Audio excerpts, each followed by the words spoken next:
Start recording. There we go. Yes. Recording started.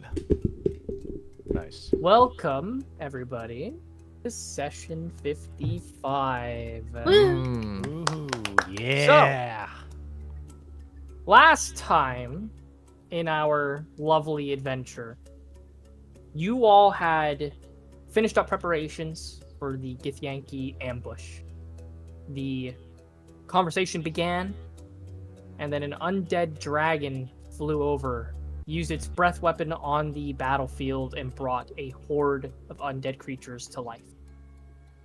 You would have a temporary truce with the rest of the Githyanki, of Zesu, Kadak, and Zaketh, and fight together against the undead force. During that fight, Zesu and Nyx had a small scuffle, mainly Zesu being the instigator. Nyx actually not fighting back at all. After the main undead threat was taken care of, there was a brief conversation between you all and the Gith. Sonnet and Lascivious mainly doing the heavy lifting. Zesu would unfortunately befall a dominate person by Sonnet in order to drop her weapon, as she was not going to give it freely. Sending her back, using the final bit of his dominate person to tell her to go home and take care of herself. Zaketh and Kadak's conversation was much more positive, as Kadak believed that it was time for the Githyanki to improve and grow.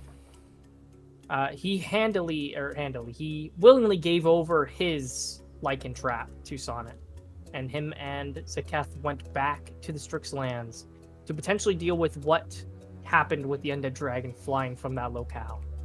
Zesu also mentioning to Kadak that if she ever saw him in the village, that he would be dead. You guys would then come back to Kane to essentially lick your wounds, get a night's rest, and then the following morning you contacted Lasara, or not Lasara, that's a long-ass time ago, Sara, about what the plans were going forward. You decided that the plan was to go to Velstead to talk with Erzin and potentially convince him to call back his retreat into the Underdark, as well as knowing that the Undead Dragon was flying in that direction. You then would make your way to Port Creighton, because you know that you have to take a ship to get across from the mainland of Ecrium to the island that Velstead essentially resides on. On your way back, Lyric would join you, having taken up his choice of wanting to explore the rest of Vasilis and potentially joining up with the ghosts, having to go to the boat to meet them. When you guys arrived at Port Creighton, there was a commotion happening, though. There was a litany of people running around the town, some in medical outfits, some just kind of helping limping humans, orcs, elves, of all similar types, essentially, coming from the shoreline. Some friendly faces that you saw were helping out during the event as well. Eldenor was helping assist some of the injured, and all of Mabel's family was assisting the injured as well. Getting to the shoreline, you saw a litany of figures. Amelia, Mabel's mother, was healing a injured Zolith who had his arm in a cast. You saw Lemaire on the beach, completely passed out, and a sentient rug defending him, or what looked to be defending him from an orc who has a weapon at the ready, facing this rug. And that's where we come to today. So, you all see this commotion. You've hopped off your horses and trotted to the beach line. What do you do in this scenario? Can I quickly make a perception check? Or if I don't need to, I just want to know how many people are supposedly washing up or seemingly washing up onto the shore. Yeah, what's your passive perception? It's not great. It's a... Can I use my passive investigation? Sure, why not? Okay, 17. With a 17, just kind of eyeing around, you see that there is about a handful kind of washing up, like it seems like the most of the people have been moved inwards into the town, but there's still a few people kind of washing up onto the shore. Whether dead, unconscious, or living is up for debate. You know of the 3 people that are familiar to you there, but amongst the people that you don't find familiar, there are dozens. It looks like whatever boat had wrecked, it was holding quite a few people. Are the 3 people that I would know already being tended to? Yeah, Zolith is being tended to by Amelia, but Lemaire looks to be unconscious and is being defended by Shaggy from an orc who possibly doesn't know what Shaggy is doing.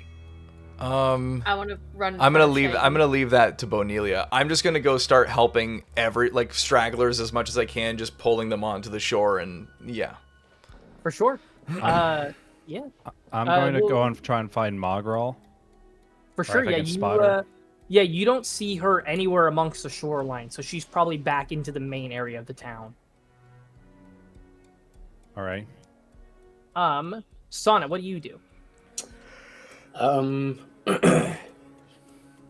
I think I'm just gonna go to the shore and try to get a better idea of what's actually happening, I suppose. For sure, okay. Mabel, what are you doing? I think I'm gonna go to my mom and help out her with the Zolith. For sure. We're gonna go a little bit in order here. Lascivious, why don't you, how many people do you find, like, kind of bringing back onto the shore? I would say that there's, at this point in time, there's about 7 people that are floating just off in the distance, still in the water. Lascivious is a little hesitant about going into the water. But he's gritting his teeth, and he's just one after the other, like making sure that one person is on the shore and then going in for the next. Like, he's not worried about like he's just trying to, Why don't you make an athletics check with advantage as you hear a voice behind you as Lyric comes running up, goes, "Just grab as many as possible," as he's going to help you just bring people into the shore. Fuck, I got a -2. Let's see what happens. Yikes. I'm going to use a luck check just to see if I can do better. Sure. It's a 10. A 10? For sure. Lyric got a 21. So you and him together, where you kind of flounder a little bit, like you're not just floating in the water. You're swimming out to some of these people. But you're having trouble like keeping yourself afloat. Yeah, Lascivious is like, like keeping his head above the water.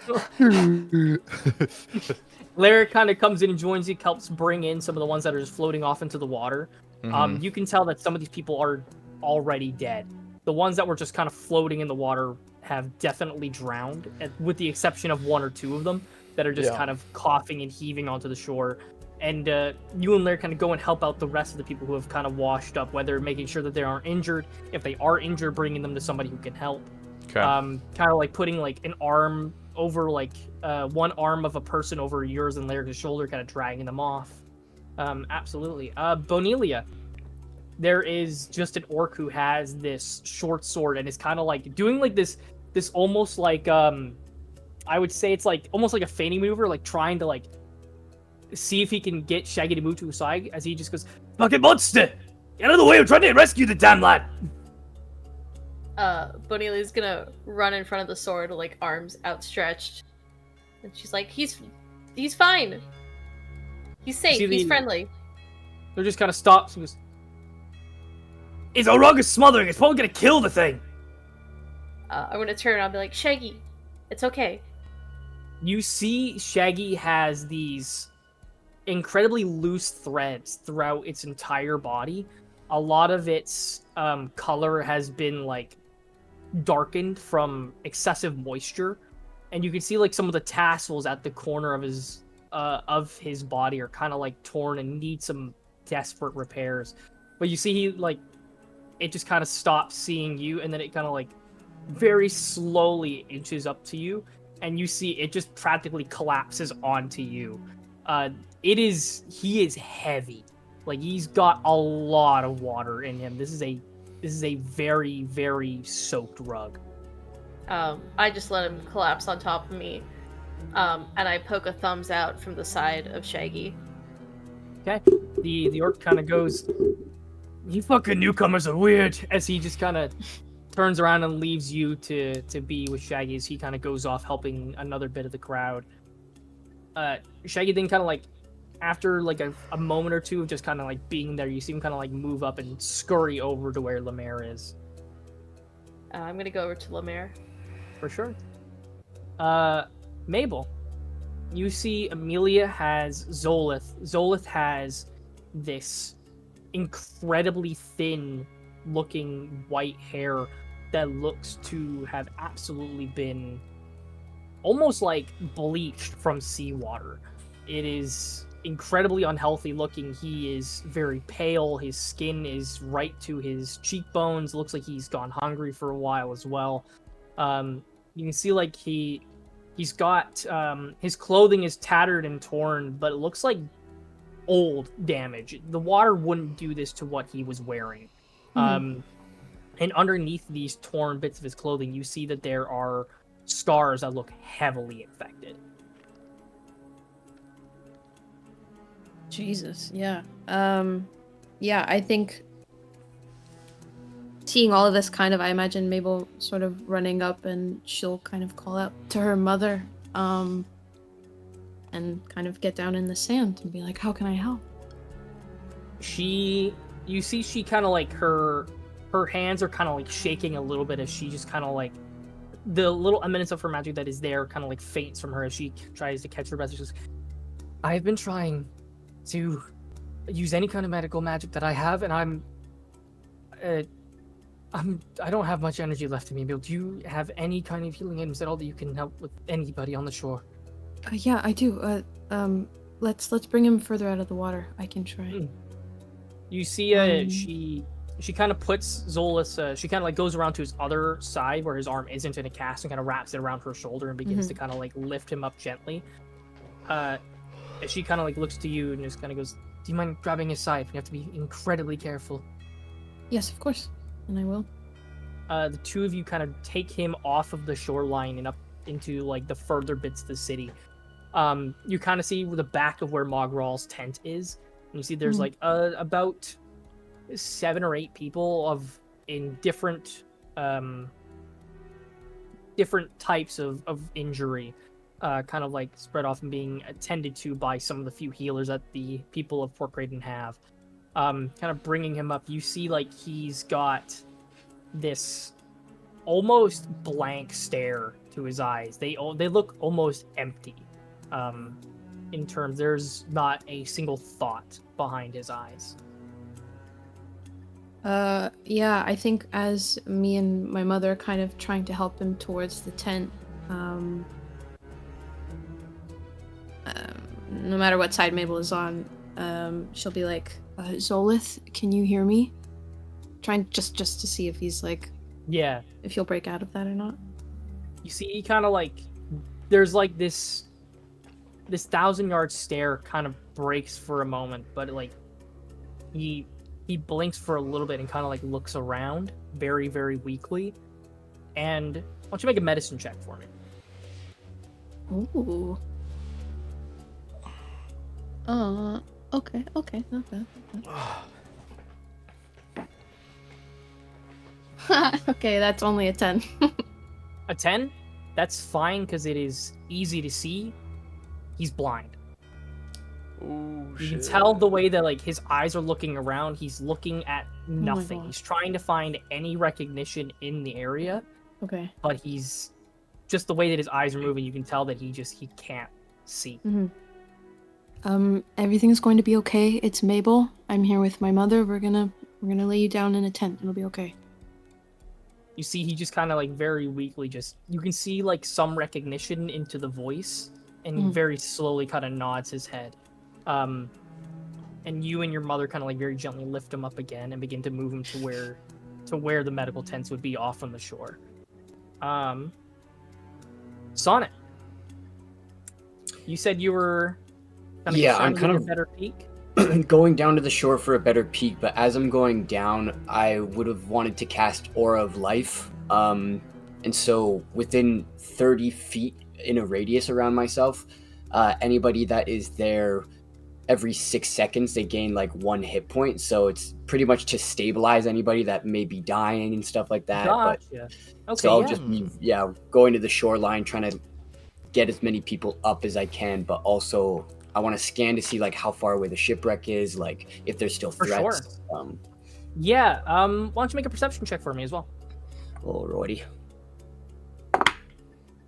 That is a 10 plus 12, 22.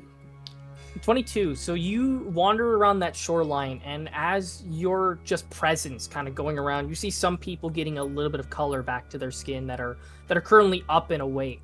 Unfortunately, as you kind of pass through, there are some people who are on the shoreline, whether face down, sideways, or face up, that just do not move. Yeah.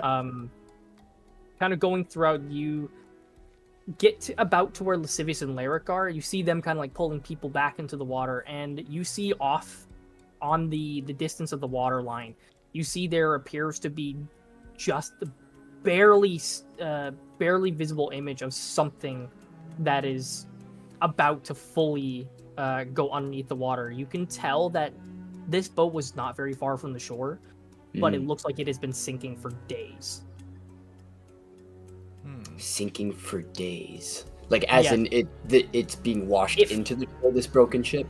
Yes, like you're seeing. Sorry, small parts are still kind of coming into the shore. So like you can tell that this thing is like just fully like sunken in. So this was a semi-recent affair. Okay. And parts of it are still washing onto the shore.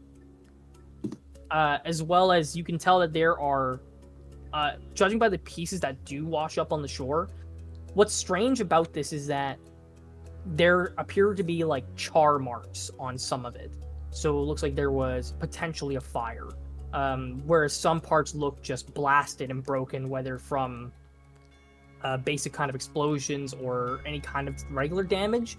But it's strange that a ship that is sunk has charred for the most part. Yeah. Michaelis, you're running back into the town. You see Mogral is kind of like gesturing people off to some tents while she's motioning for others. There's like a group of people that come up to her, and she shouts this big order in Orcish that kind of sends some people out to go and spread out to the other shorelines that surround Port Creighton, just to see if there are any other areas other than this one. You see Venori kind of run up to her, and Venori looks to be completely out of breath. She just kind of like hunches over and goes to catch her breath as you hear her just at the end of her sentence just go, "No one in the back area. It seems to be just shoreline. Where do you want me to go next?" As Mogral just kind of gestures to just beach line behind the tent. Just keep going up further. We're gonna see how many people, if there are others, along the shoreline further. As she just kind of gives Mogral a nod, and as she's about to like get up and continue to jog towards where she's just been called to, she stops and sees you. Goes, "Oh, Michaelis, thank God you guys are here." What happened? How long ago did this happen? Well, we all woke up this morning and began to do our patrols around the area, and that's when we started seeing some people begin to wash up on the shore. There was no signs of smoke. There's no people other than the ones that have showed up on the shoreline. No threats to the shore. We've had people scouting off in the distance with scopes, and nothing. They just started showing up. Any indication of any sort of like vessels that we would have known about? Like, no ships as far as we can see, but who knows how long that'll last. Right. You do your thing. I'm gonna speak with Mogral quickly. She just gives you a nod, and she just begins to do a full sprint going off towards the shoreline behind Mogral's tent. It's like, okay, and then I go to Mogral. Is she busy, or am I able to talk with her? She has like this moment of able to catch her breath once Venori is gone. So yeah, she's free to talk to. Mogral, how are you faring? Tired. Incredibly tired. It was a rough morning this morning, as you can tell. No doubt. Look, I know you've had a lot on your plate and there's a lot going on. Has there been any of the survivors able to recollect what had happened or where they came from? A few of them. So we know they're all from Orlais. We know they're all Yes. from there. But other than that, some were saying that they were in bunks when the commotion started happening. There were reports of dangerous water activity, large waves, ferocious winds, just generalized angry nature is from what a lot of people could tell, but judging by what my people are saying, it looks like something nefarious happened. Any description of a large creature of any sort? Animal? Not from what I've heard from the people yet. All right. What do you need help with? Honestly, just bringing people into tent lines or anywhere that we don't have a huge amount of doctors, but just try to find one and just bring people to them. All right, I'll get started on that. We'll talk later. Of course. Yeah. Where do you make your way to?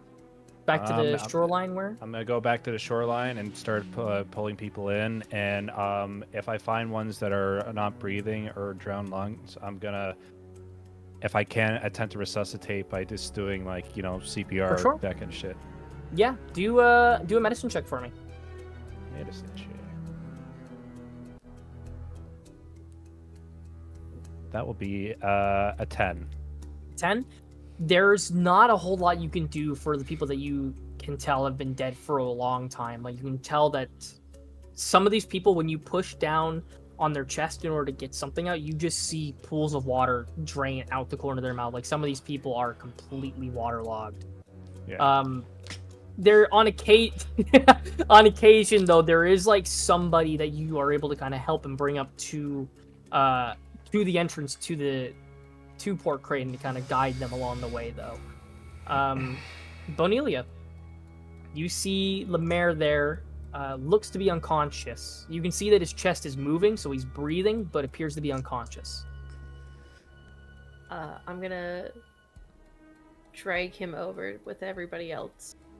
Further from the water. Yeah.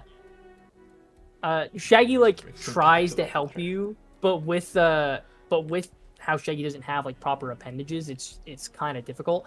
What Shaggy does is he kind of wraps himself around Lemaire to kind of act as this almost like a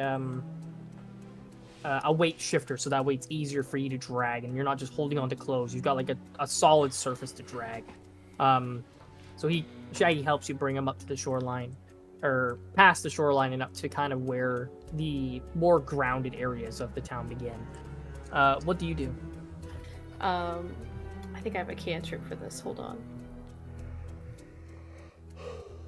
Spare the dying. I want to cast that.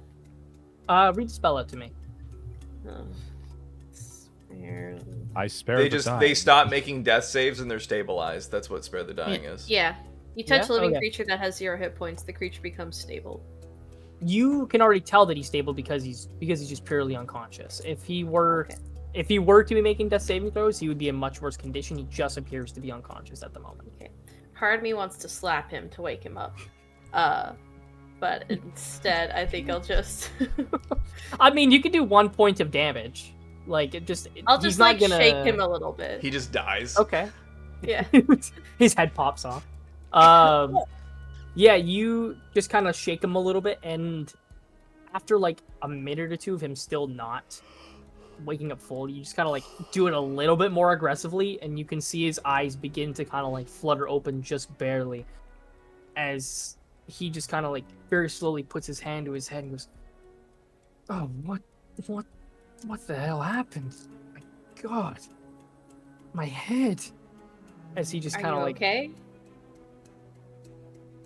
Who is that? As his eyes fully open, he goes,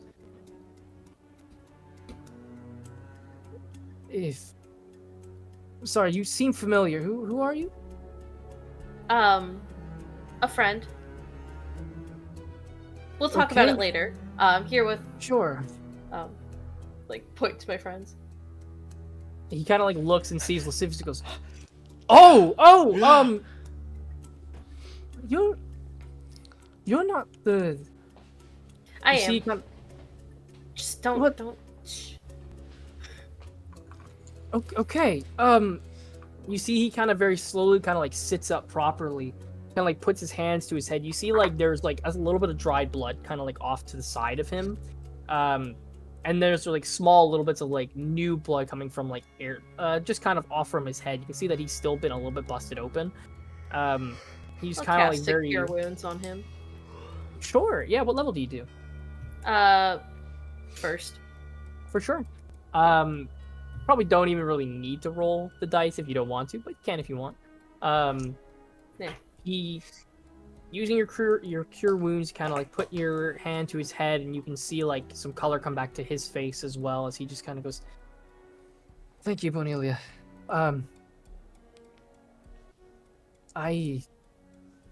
Where is everybody else?" As he kind of like looks around, as he sees like a lot of people kind of being pulled on the shores, he just looks and goes, "By the gods."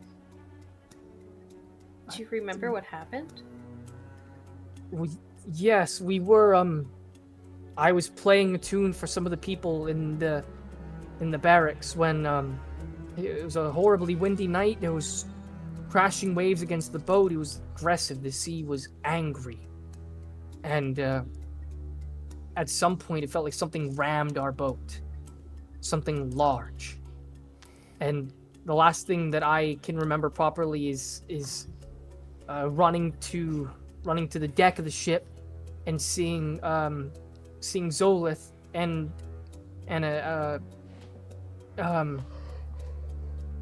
what's his name? I don't venture into Zawar very much, but he's a notable figure. Who's the ginger one who always looks like an asshole?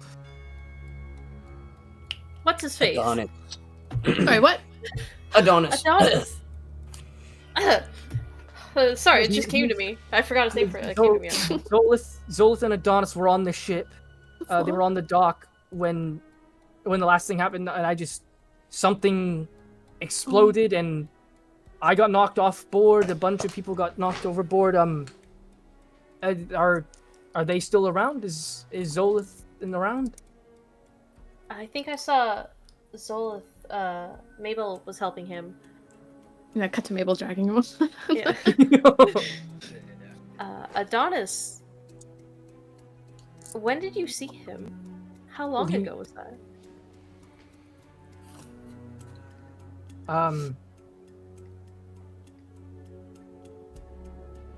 Well, I don't. But do you know what day it is? There's no need for that. You know what day it would Wednesday, be, I think. essentially. Yeah, Wednesday, my dudes. he just kind of looks to you and just goes, then it would have been at least probably 5 days, I believe. If this is the time period that the time between the ship attack and washing up here is a little blurry. Okay. Well, we have seen him. I couldn't tell you where he is right now. Is Zolith okay? Zolith was incredibly injured when we took him onto the ship. Is he? I don't know. See, Lemaire kind of begins to stand up, and you see like he almost looks like panicked, kind of like looking around. You see like he's eyeing up the different parts of the shipwreck that has come ashore, and you see that there is just off in the distance. You see like you can see in his eyes his heart just shatters as you see where he's looking off to. You see that there is a lyre sitting in the water, broken into 3 different pieces that looks thoroughly soaked through. Oof. I think they took Zolith over here, and I'm gonna lead him over. He just kind of very absent, like follows you. You see like his eyes are dead set on the lyre as you kind of pull him away. Lascivious, you and Lair kind of like finish pulling the last person that you see from the water onto the shore. Lair just kind of like goes down on one knee and just, holy fuck. It's a lot of like, people. There's still the liar! And then he's gonna... No, I'm just kidding. Lascivious looks around and goes, okay, Is that it? Is that all of them? You kind of look around. It doesn't appear to be anybody's floating off in the water anymore. Seems like everybody has arrived onto the shoreline. Now there's just bits of bark and some floating like crates in the water at this point. Larry just kind of looks around because I think so. We should probably regroup. Yeah. I think Lascivious wants to make a scan just to see if just one more look at if like something is odd, like something is off about what's happening, because this seems a little weird. This whole thing, obviously. Yeah. Make an investigation check. Sure. Oh, that is going to be a 24. 24. Yeah. Obviously, there's something has gone wrong. Because of course the obviousness is that something either hit the boat or damaged the boat to make this happen. Yeah. Ships don't just randomly wreck off in the sea. You kind of see the same bits that Sonnet had seen, where some of the parts of it are charred, where others are just shattered and splintered. You being right up with it, you do notice something that appears to be odd. There is a piece of bark that is kind of floating out off into the water. You even with having your spell casting being cut off, you can feel there's a strong magical sense coming off of some of the pieces of bark. Lascivious mage hands one of the bark, noticing that there's like residue or something, and he's going to take it for everyone else to observe. So he just, mage hands a little piece of the wreckage. Yeah, you bring one of the charred pieces of plank to you. Larry just kind of looks to you and goes, Something fishy. Come on. Out in the distance, boo. No, he looks to Lyric. He's like, camera. There's a bunch of, I don't know. I'm not really proficient with magic all too well, but something devious is radiating off of this thing, so figured we should bring it back. Good eye. As he, you two kind of get up, kind of dust yourselves off, and kind of make your way towards the inwards of town. I'm still pulling people though. Like I'm not gonna stop bringing people closer to the shore. For sure. Yeah. Land. As you two kind of like make your way up the shoreline back into the inner portions of the town, you kind of like help anybody who's injured kind of come off of that shoreline and bring in any of the dead that are there as well, just to ensure that nobody is even near the water. After a little bit of time, you make your way into the main portion of the city. Sonnet, you see Lascivious and Lyric kind of making their way in. You see Bonelia kind of off in the distance has pulled Lyric up. What do you do? I think I'll join with Lascivious, especially seeing like him grabbing the piece of bark that I was also scanning for the bark and stuff like that, and kind of trying to piece together some things. It's quite odd, isn't it? The charring. I mean, that doesn't really happen on boats. I don't know. I noticed some of weird. Are you sensing this too? The piece of the wreckage for some reason is like radiating. Like, I don't know. I feel like you might be able to like ascertain more from this. And he just hands it over to Sonnet. Yeah, I'll take a look. It just seems odd where I think the wave has to be responsible for whatever happened out there, but magical charring, do we think maybe they have some sort of magical artillery? Well, I don't know. Do we like... I don't really know much about what like is present on this place. Like I guess something could have happened on the ship itself, maybe some foul play or something, or but I mean, I have to assume the wave is responsible unless something's here on the island that we don't know about. I think we'll learn a lot more once these people are in talking condition. Yeah. Yeah. Let's just keep dragging them in, I guess. Sure. You guys kind of bring everything that, or anybody that you can. Most of the crowd has begun to kind of shift towards the entrance to Port Creighton. As you, the two of you kind of link back up.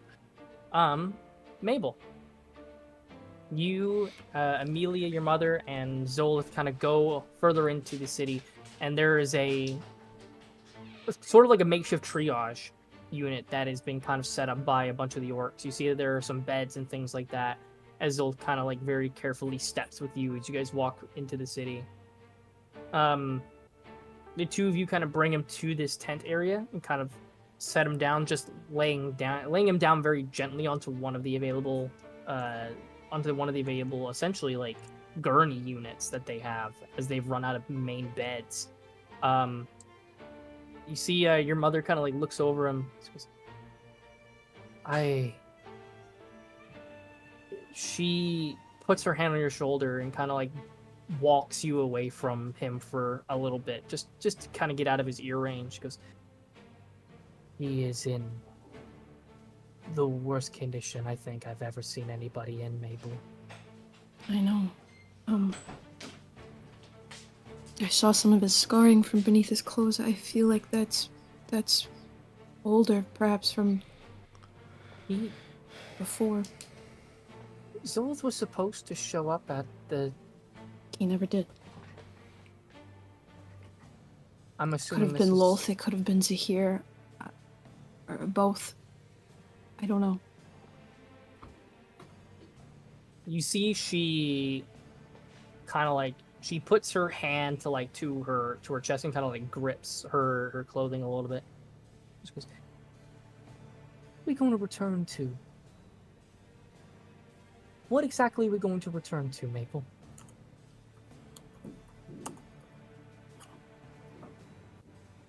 Something new. We have to try, right? So she looks back to him, and you see like this is probably the most shaken your mother's ever been, especially seeing this extent of damage inflicted on somebody to the point where it has like remained like this. You see she kind of like breathes in through her nose a little bit, and you hear this super long exhale as she kind of like stiffens herself up. She goes, I'm needed. You should go make sure your friends are okay. I'll come grab you if he's speaking anytime soon. You'll stay with him? Right by his side. You seem tired though. I can help. I can give you a hand. You see she kind of looks to you, then looks back to him. This is what I am good at. You should go help your friends just in case there's something they need you for. This is my specialty. Okay. I'll just, tell me if anything happens. Of course. She turns to Zolith and kind of like, you see she steadies herself for a little bit and then walks over, and you see there's like this little chest of like of medicinal supplies that are kind of being shared amongst the other doctors there. Mm-hmm. You see she kind of goes over and you see she grabs like a couple vials of things, some sewing needles, and some stitching, kind of goes over to her, goes over to Zolith and begins to like tears at the remaining clothes that are like on his chest and stuff, and you see even more scarring and wounds and infections that are kind of along his rib cage and his stomach. And you see she just kind of looks at it all for a second, and then she almost like, no pun intended, like a surgeon, goes into it and is hyper focusing on trying to repair any damage as possible. Leaving the tent, you see Lyric, Lascivious, and Sonnet kind of making their way back into the town. You see Michaelis is off speaking with Mogral for an instant. Bonelia, you kind of come into the rest of the town as well and see the rest of the group has kind of shown up after a little while. Lemaire kind of like sits down on one of the hillsides and just kind of like is kind of staring off into the distance. Tell he's a little bit in his thoughts at the moment, but you see your friends kind of off into the distance. What do you do? I'm gonna wave them over. Okay. The rest of you kind of see Bonelia off with Lemaire. Now that you get a full sight of him, kind of there. Do you all kind of convene as a group? I assume. Yeah, I'm gonna head over. The five of you kind of come by to Bonelia standing beside Lemaire. I'm just gonna say, he saw what happened. Okay. Take your time, Lamar. He, through some like stuttered breaths and long gaps, kind of explains to you for the same thing that he had mentioned to Bonelia, a perfectly calm evening, even though stormy weather. Then suddenly a loud crash into the ship, went out to the dock, or went out to the deck of it, saw Zolith and Adonis outside, and then suddenly there was a explosion of some sort. He went overboard with a bunch of people, and then between that point and waking up to Bonelia is intermittent with very loose memory of it. He kind of looks to you all. I don't know what happened. Outside of that, it was just so sudden. I think Lascivious shoots a glance to Sonnet, as in like, are you thinking what I'm thinking? Yeah, it just doesn't quite. I don't know how Adonis could have been there, or I guess timing-wise, because this shipwreck, this happened days ago, didn't it? You guys just washed up here. You've been trying to stay afloat for that long, or? My memories of it aren't exactly clear. The last time Bonelia asked me the last time that I saw him, and it was on the ship just before it happened. He'd been with us for the entire travel. How did he seem? Sick. He looked ill. Kept away from people. And it wasn't from the ship. No. I'd assume not. He was eating with everyone, kind of off to himself, but Michaelis is from Tekowin. Well, yeah, that's what I was implying. Well, it did not sound You like didn't it. imply anything, actually. You asked a question. That was just... Well, you know, Do we- I'm just making sure it's not. It's like Not important. continue. Not Do important. we- Continue. Do we think Tekowin has the keys? That Adonis has the keys? That the wave was involved? It's possible. That would be my guess. It would explain how he got here so fast after the shipwreck. It would. And maybe that's how he's getting back to Orlais. Lemaire, do you know Yeah. what your ship was carrying? just people and some basic supplies for a long travel. You know, food and some clothing. We had to scramble to get the boat. There was, I handed Nabori Bane's head. Okay. When we left, Nabori, he was leading a defensive force against Driders and sorts coming from pretty much all directions. Gamora he seems to be the last standing region of Orlais, so a bunch of us got on the boat to leave just in case.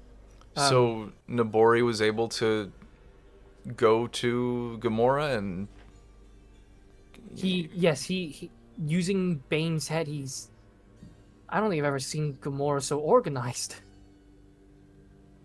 Right, well, that's good then. I'm glad that worked out. Was there anyone else on the boat that didn't wash up? Not from what I saw. I mean, I'm Who sure there's people that I don't personally recollect that might be missing, still in the water, or might have Do you drowned at over the least days, but- remember anyone that we know that was on the boat with you, other than the ones that you listed? Not as far as I'm aware. Okay. And are you able? I know it all happened quite sudden, but were you able to tell where the explosion came from? If it was inside the boat or outside of it? It felt like outside. I got onto the deck and then it happened, but I assume it wouldn't have blown me off the boat if it was inside. I imagine it happened outwards.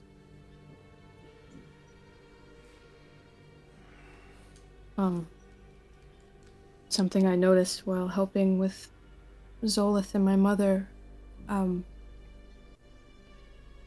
has he been blind for a while, or is that new? Yeah, when we found him, he was practically dead. Where did you find him? On the way to Gamora, when I was handed Bane's head between Chestertown and Imperia from you guys, me and a small group of people that were displaced by some of the attacks were making our way towards Gamora because I told them about this plan you all had to have Gamora be this force, and some people were following suit, so I had a small group with me, and it was at the crossroads, the area that leads to the mountain pass that leads you into the actual Gamora region itself. He was practically just there, lying on the middle of the road. You found him on the other side of the waters, away from Zeboyum. Entirely. Yeah. That's... So he's just discarded. Did he tell you anything? How did he get there? He hasn't spoken a word. How long after you left did this happen? For the boat. When the boat exploded, how long had it been since you left Orlais?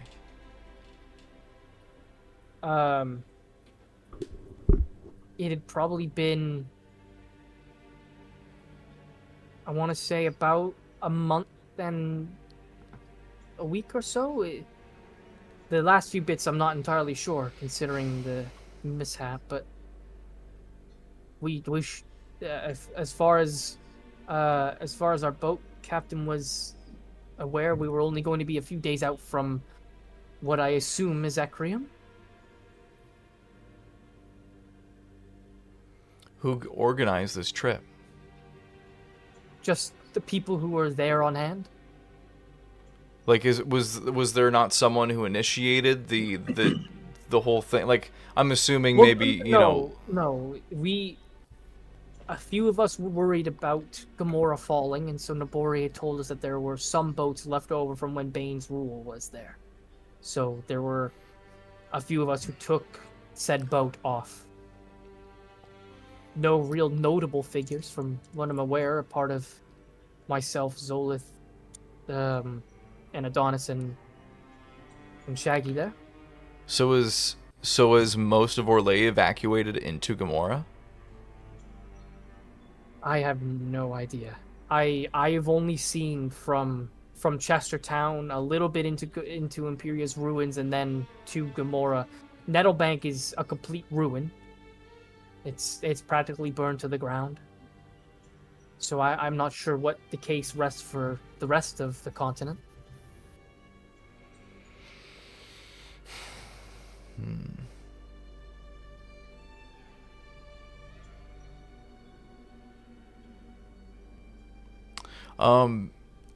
Mabel, I gave it to Sonnet, but there's a piece of some weird magic residue, and I figured maybe you'd be able to identify, or any of you guys From what?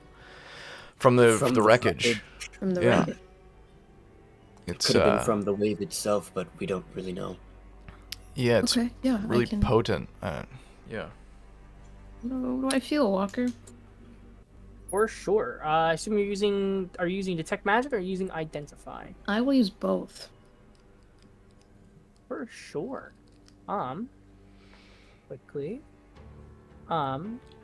Using a little bit of time to kind of go through and just you're scanning over this, you see that there is a where is it?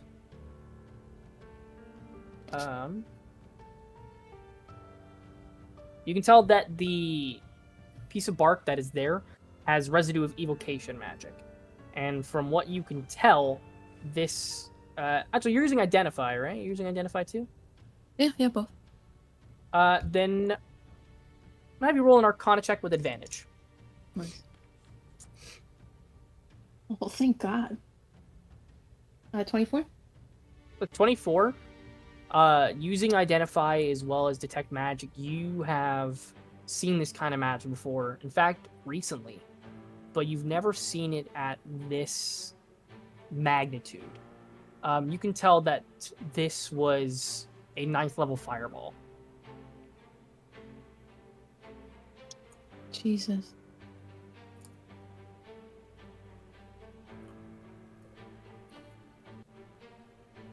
Okay, and that's all, I'm assuming? Yeah. Although, I will say, with an arcana that high as well, most magic doesn't leave behind too much residue. Like, there's some magical effects that will leave behind burns or change in color or just difference to the environment if it was inflicted upon.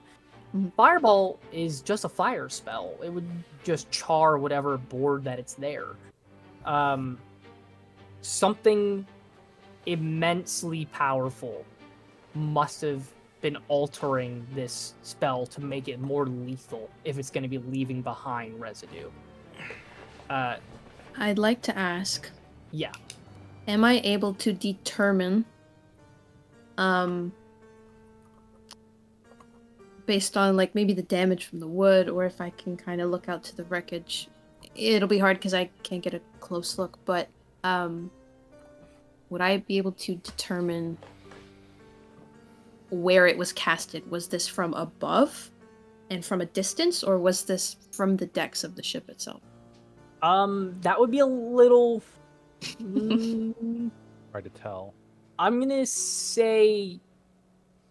roll a straight intelligence check, but you're gonna do it at a disadvantage. Okay.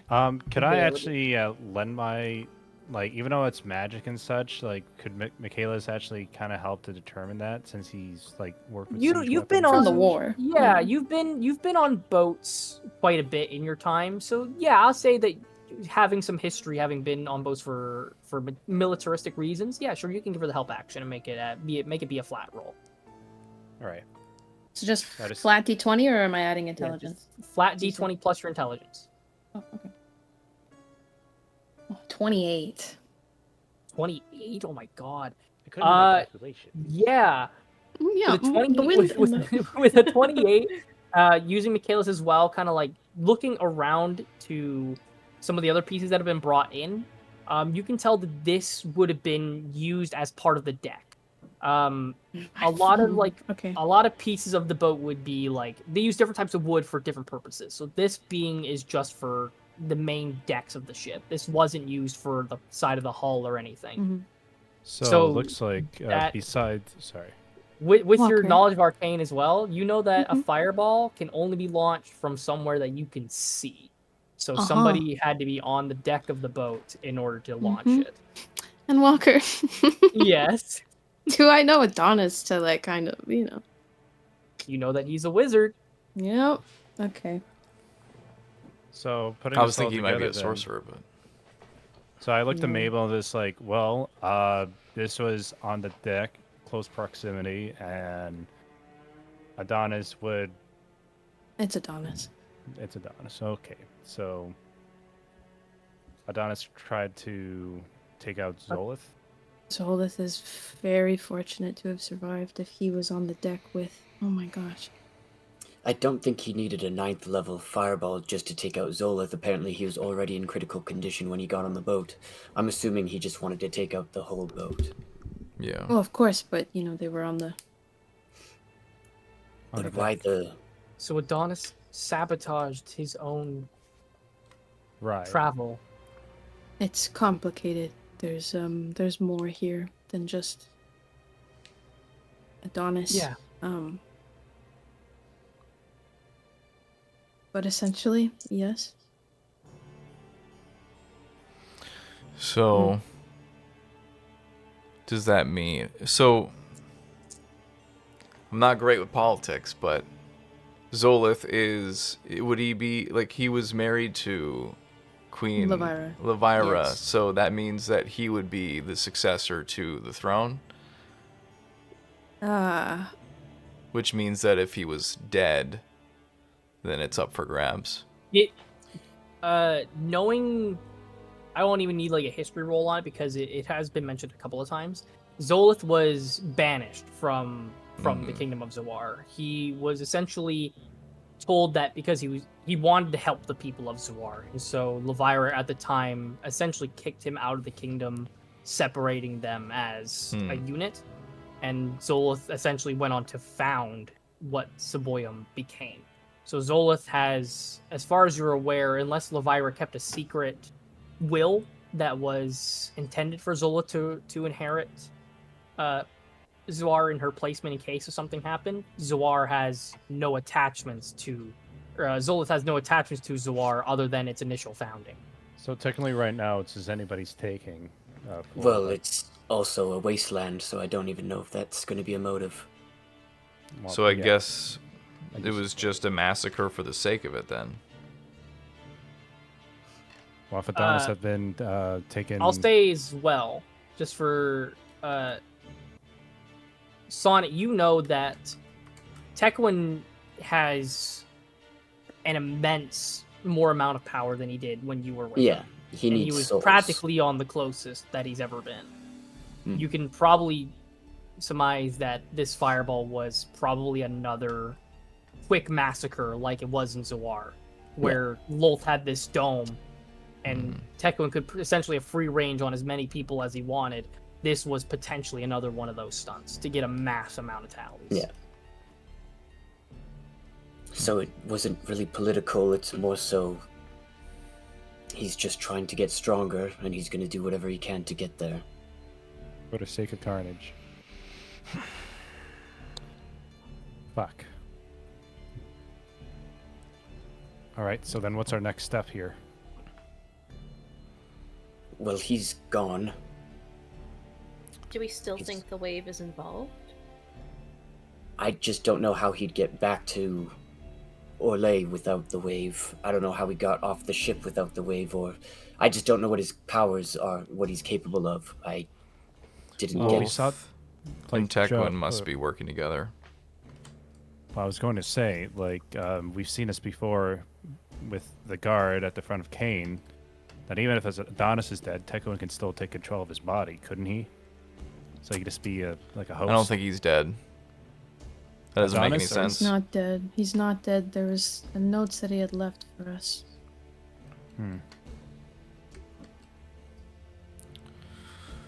Alright, well, Lolth and Tekwin are working together. That's fantastic.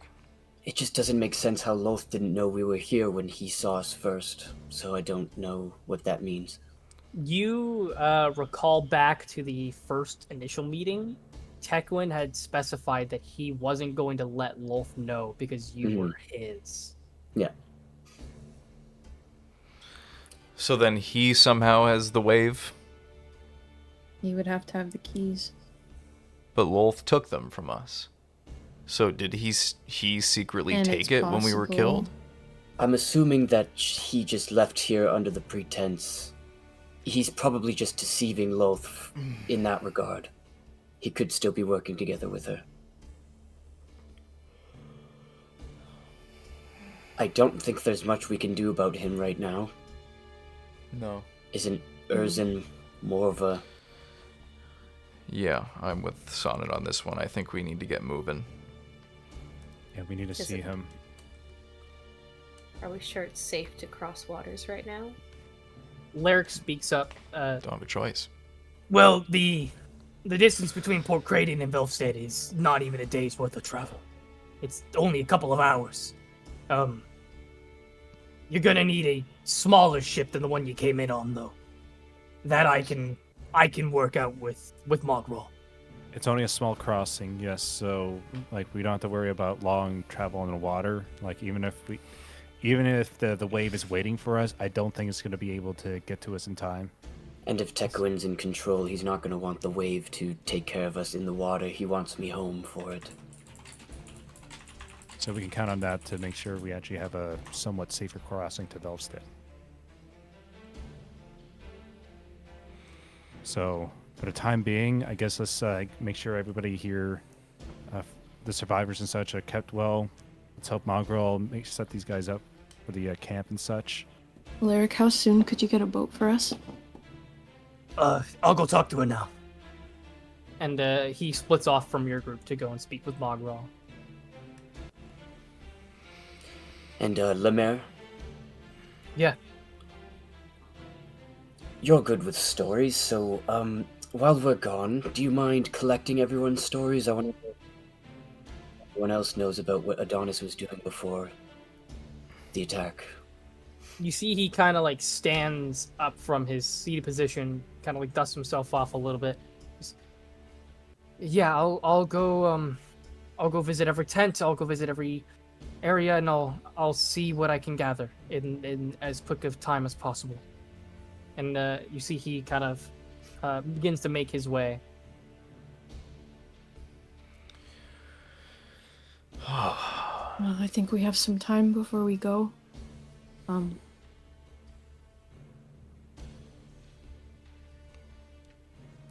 Yeah, I'm gonna go talk to Zoltan. It's been a second, so I should probably say hi. Yeah. Mm. I'm going to report back to Mogrel with Lemaire has said. Okay. Sonnet, anything that you're doing? Yeah, I'll go see if I can find some of the ghosts, I guess. I think Eldenor specifically, but... For sure. Mabel? My family. Any of sure. them. All of them. Of course. Bonelia? I'm gonna see who needs help with healing, including Shaggy. Good Shaggy, for sure. Yeah. Oh, I you started said drying something- Shaggy off while we were all talking because I have the thaumaturgy thing, so I just started drying him off. For sure. Steaming it off. This. Yeah. And Lascivious, where are you heading off to with this brief bit of downtime?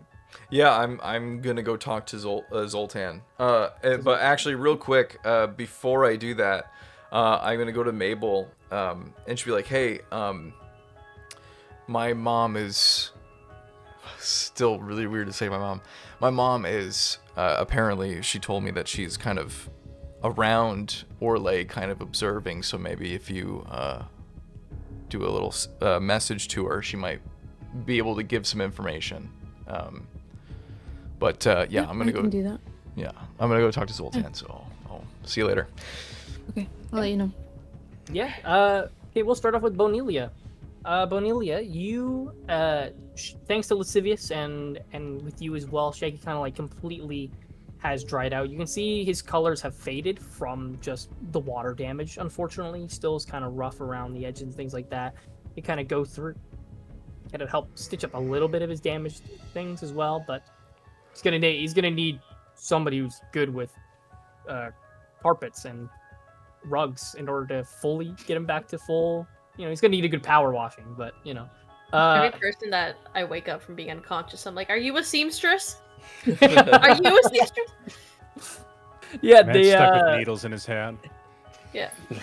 yeah, you kind of going around and helping pretty much everybody. We'll say just for convenience of it, we'll say you can knock out 3 spell slots of level 1, and that would just kind of go to helping out the general mass amount of people that are injured. Like that, you kind of go and help out Amelia with some people whenever she's not attending to Zolith. Kind of passing around, going through pretty much everybody.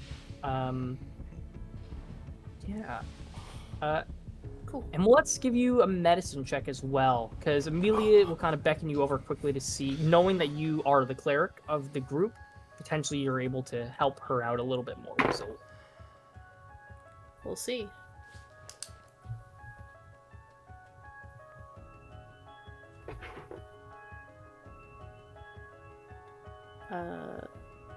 That's 18. An 18, yeah. You and Amelia kind of working together are able to clean out some of the wounds from Zolith.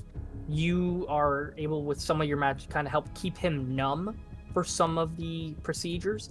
He's got a long ways to go, but it looks like a lot of the infection is being cleaned out thanks to you and Amelia. Over some Hey guys, time, I have really good medicine, just like heads up for the future. yeah, Nice. good to know. Rugs? Mabel, after some time running around, you gather your father, who was helping kind of bring some people onto the shore. William is going around just kind of checking notes for some people, some of the other doctors. You see he's got like a list of names and is going around to each person, gathering a name and putting them off. He's kind of like tearing off a few pages to go through and make sure everybody has as much information as possible. He hands it off to another person as you come, and then the three of you eventually go back to the tent where Amelia is, and you see her and Bonelia doing some basic performance towards Zolith. You see she kind of finishes stitching up one of the wounds, kind of puts the thread between her teeth, just kind of snips it there. She notices the three of you come in. She goes, excuse me for a second, Bonelia. I believe my daughter needs me. As she stands up and she goes over to you. The four of you kind of together. And was everything was okay? Yeah, we've pieced together some things that we know are happening. I look to my father and I say, I believe I had sent you something about Adonis and being careful. Apparently we found he was on the boat and he was responsible for the attack. You see she just kind of like looks down. You see William is kind of keeping an eye on the two of Magnus and Amelia, just kind of like watching them, engaging how they react.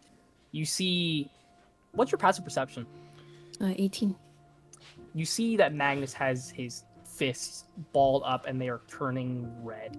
Can I like grab his hand and just be like, but you know, like it's not him. It's Tekowin. He's turned him into this. He's using him, and you know, of course, that's not without Adonis having made a deal of sorts. But he needs help. He wants our help, and I'm forgetting if I gave this to you, Sonnet, the deciphered, the notes, the booklet. Oh, for some reason we can't hear you. Yeah, I do have it. Okay. Yeah. So then I don't have it to show, but then maybe we'll say we read a message of his, and I was able to find hidden between the lines that he's he needs help. So See, when your hand kind of goes to Magnus's, you see like it eases up, but you can see like the coloration come back. He wasn't a good person to begin with, Mabel. Are you sure that this is something worthwhile pursuing? I think everyone deserves a chance. You see his hand completely unclenches, and he just kind of... Magnus brings you into a hug. He just kind of wraps his arms around you and kind of brings you in close. See, he's got like his hand on the back of your head and just kind of like very softly, like just running his hand through your hair a little bit. Just goes, if you believe so, I trust you completely.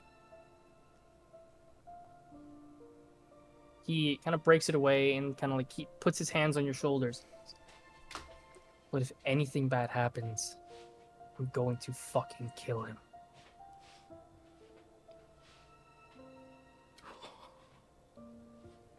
Yeah. Yeah, I understand. He kind of lets go and kind of like shakes himself off. You can see he's got like quite a bit of like nerves and just all this thought kind of going through. We are currently working on seeing what supplies are around to see what's needing to be done just to help out poor Creighton as we can. Your friends obviously have some better connections with Mogrel than us, but we figured we would try to at least make appearances and see what we can do to help out. Mhm. We're just gonna keep doing that, I believe. Just gonna hopefully keep relations between the boat and poor Creighton good. Yeah, that's good. That's like before. A little bit. Sometimes. He kind of gives you like a small little nod. You see Amelia has like this small little like smile that she's like trying to hide because she knows it's a serious moment, but you can see like she's got like a small little like Mhm. recognition of hopefulness in that as she kind of returns to the conversation. Yeah, I think that's a good way to look at it. Just like before. Mhm. Um Oh, sorry. Go ahead. no. Are you your friends seem to kind of rush off in different directions. Are you leaving again shortly? Yeah, we need to go to Velvstead. There's I don't know if you guys have seen, but there was a dragon flying overhead. Maybe a bit of ways from No. here, but No, wait, we hadn't. A dragon. yeah, one we've met before, actually, under better circumstances, but it's Loth's doing, and we're going to go see, but then we're also going there to help mend some of the relations between everyone. It just seems that there's a lot happening. We all know that. William just kind of like, as you're speaking, William kind of like just walks through and just brings you into a super tight hug. Mhm. Like you can feel like it is a tight. He's got like his arms around your shoulders and they are like practically squeezed as he just kind of, you hear him like whisper as he just goes, "You're pretty capable, but you're gonna be safe, right? Right?" Yes, I will be safe. I missed you.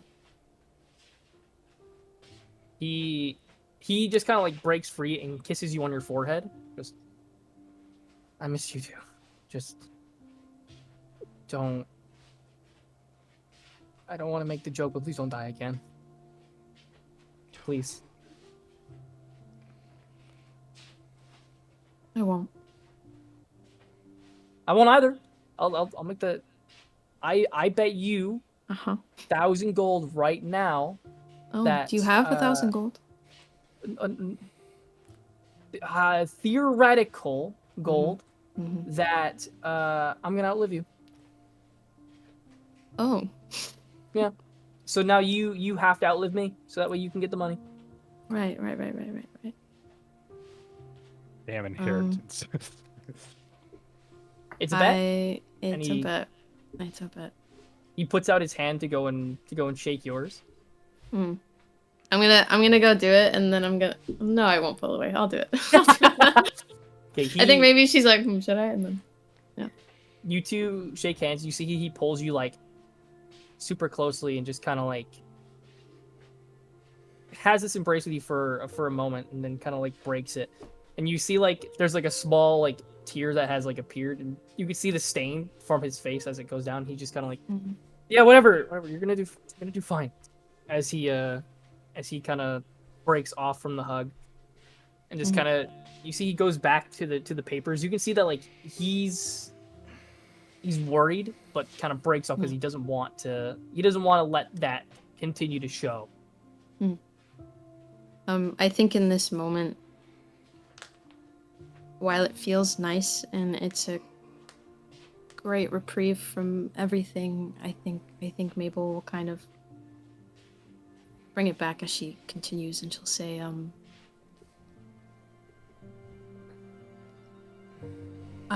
so I've been gone a bit. I kind of, every time that I'm away from all of you, I count the days. I find that I've been losing track recently. There's been a lot. There's been so much, and I want to tell you everything.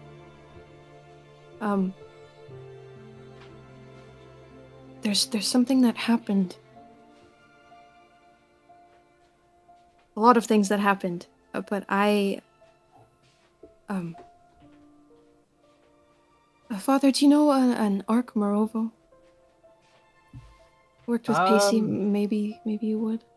Well, I know of Pacey, the founder of Imperia. Yes, not personally, obviously, but yes, I believe, if I'm remembering correctly, I believe Ark was one of his greatest students. Yes. Yeah, they were friends, and they did a lot of the discoveries that they had made together. And I found him. We found him, and he's here. He should be somewhere outside. But um, but I got to speak to him a lot about everything, about my stuff, and You found answers for things, I hope. yes and no. I'm gonna try and find the time. I'm gonna try and make the time for this, but there's a lot that I can learn from him, and perhaps a lot more that I could do with this. Do some good, and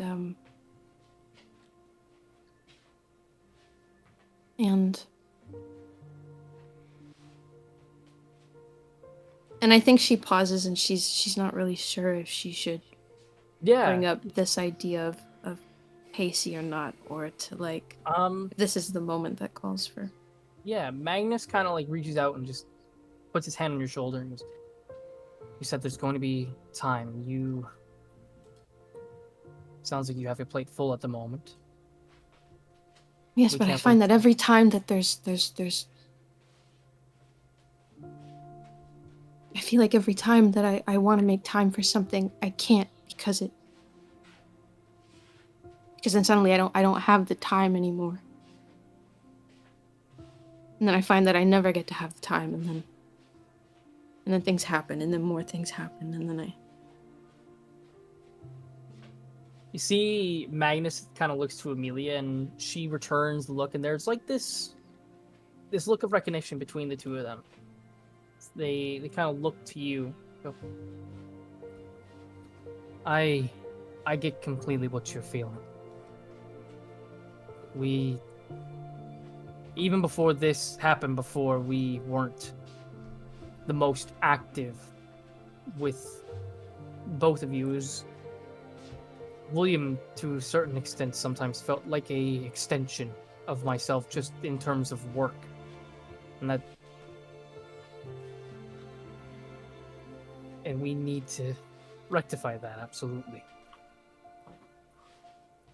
There are, as he kind of like looks around to see the chaos that's kind of going around in the town, and goes,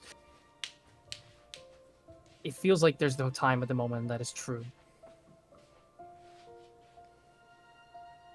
But soon there's going to be more time than we can ever hope for. Because You're going to win. We're going to go home. We'll rebuild. Everything will go back to exactly how it was.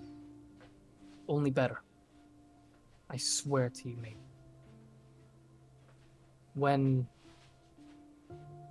we make this trek back to Orlais, however it is, boat, or any other means, I want us all to get together properly again. We're going to be a family as we return back. Okay? I'd like that. See, Amelia and Magnus both, like, they just kind of bring you in to this group hug between the three of you.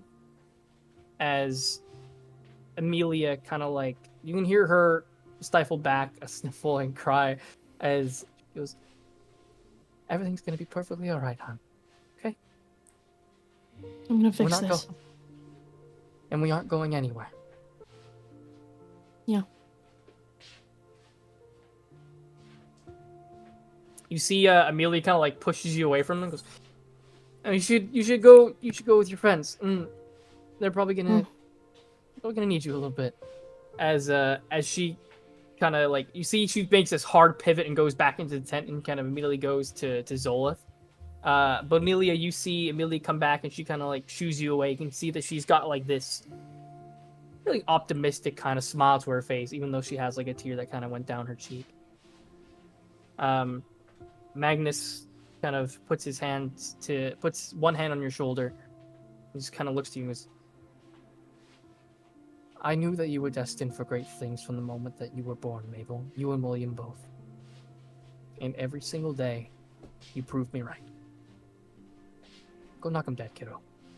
As he kind of pats your shoulder and then goes to go speak with Amelia and William again. Kind of like just... Could I grab Will before he leaves? Yeah, for sure. Well, just kind of like has like the papers and things again. And you see he's beginning running down names again. He's, what? Oh, don't act like, okay, now that you don't want to talk to me. No, it's not. It's just, it's a lot. It's a lot. I need you to do something for me.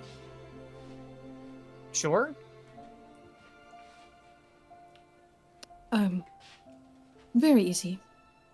Can you just message Charles and tell him that we're here? You don't want to do it yourself? I mean, I won't pry. No,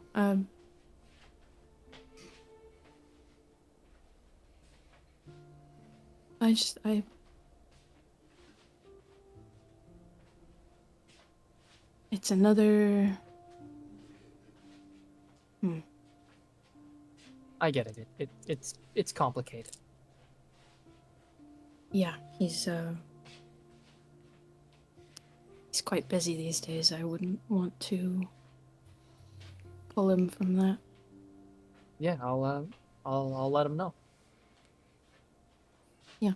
I don't know how long we're gonna be. Maybe a few days Okay. at most.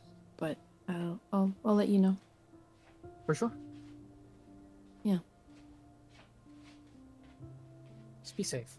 As he turns back to his leisure. Michaelis, you run up to Mogral with Lyric. You and him just kind of show up to Mogral as she's kind of divvying out some things again. Lyric kind of looks to Mogral and goes, just quickly.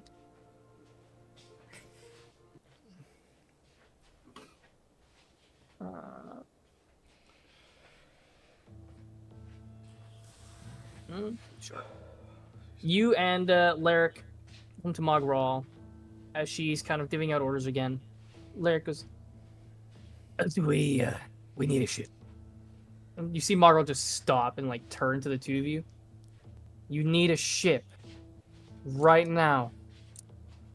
As soon as possible. But it's only a small ship that we need. This is enough to fit a small party in it. Anything that you could spare. You see she kind of like holds herself and kind of, she almost looks annoyed as she kind of looks to you two again. I have one ship that will man about 10 people maximum. You're gonna need some ship hands for it. Lyric, you know who to grab, don't you? As he kind of looks to her and goes, right on it, boss. As he, you see he separates to go off. Okay, let's get everybody at the dock in 10 minutes. I'll do that. I'm going As to go back he, to Mogrel. Mogrel as well. So I'll let you in on this. We're going to go to see Erzin and Velvstead, see if we can work some sort of way that he can help support us in this war. As well, we talked to Lemaire, and I'm not sure how this would help within like how we're dealing with the security issues and such, but if you're able to spread the word that if anybody spots Adonis, do you know Adonis? Or a description of? I'm afraid not, no. In cases that take some parchment and such, he's going to write down a brief description of what Adonis looks like. For sure. And things like that. And do you want me to roll for... Michaelis is going to attempt to try and draw Adonis of what he looks like. I mean, Adonis has like a pretty... He stands out in a crowd. So I think I won't need a check or anything like that. You are able to kind of put together this base sketching for it. Obviously, it's not going to be too crazily detailed given your background, but it's good enough that it shows what he looks like at the moment. Not like the old Adonis, what he looks like now. I push it over to him and said, like, this man's responsible for what happened on that ship. She just kind of looks at it. So if I see him imprisonment, impalement, just death, what exactly am I looking for, Michaelis?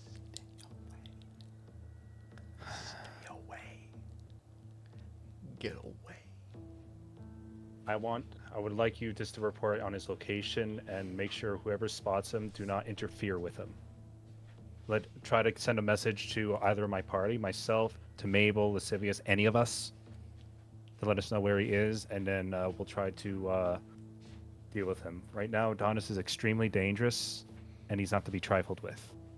But we need to know where he is, because the last he was seen was on that ship. He blew it up, and more than likely he survived. He's probably very haggard, but that makes him more dangerous. You know he survived. She nods her she nods her head. Just, copy that. I'll make sure all my people know, and if anybody sees anything, I will be first to be notified, and then we will find a way to contact you and your group. Sounds good. All right. We'll get our ship ready, and then we'll be on our way. Hopefully we'll be back with better news and with Erzin's help. You'll know soon enough. Good luck, Michaelis. Erzin is Good luck. stubborn. And she shakes your hand. We do the whole, like... Yeah. It's like, all right. Yeah. She sends you on your way. Sonnet, where were you off to in this time frame? Initially, I think Sonnet wanted to go find Eldenor, but I think he's actually swerving to go find Talia instead. For sure. Yeah. You notice that Eldenor is actually out and about, kind of like just hurrying people, like he's taking his leadership role again, where he's kind of gesturing off people and kind of doing his best. Making way past him, the only place that you could think of that Talia would still probably be on the boat. Returning to the boat, you see that there is a few more people than before. You can see some of the injured people have been taken onto the boat just so there's more room in the actual town. And you can see that Talus and Talia are kind of just off on the upper deck area by the steering, by the wheel, just kind of going over. And you see Talus Taliesin looks and spots you and kind of like nudges Talia, and you see both of them kind of clock you, and they make their way down towards you onto the main deck. Nice. Talia kind of runs over and just, oh, thank God, I was so worried. No, I'm okay. Sorry, Talus. I know this is brief, but you mind giving us a moment? Yeah, sure thing. Yeah, and he kind of gestures and walks off further onto the deck of the boat. Yeah. Is this serious, Sonnet? I think Sonnet's kind of avoiding her eye contact the whole while, and I think he kind of sits there in silence for a few seconds after the question. Yeah. The deal that I made long before I met you guys, well, the time has come to collect debts, and I've placed a target on your back. Talus's Eldenor's too. I just wanted to give you a warning. He's going to be coming for you.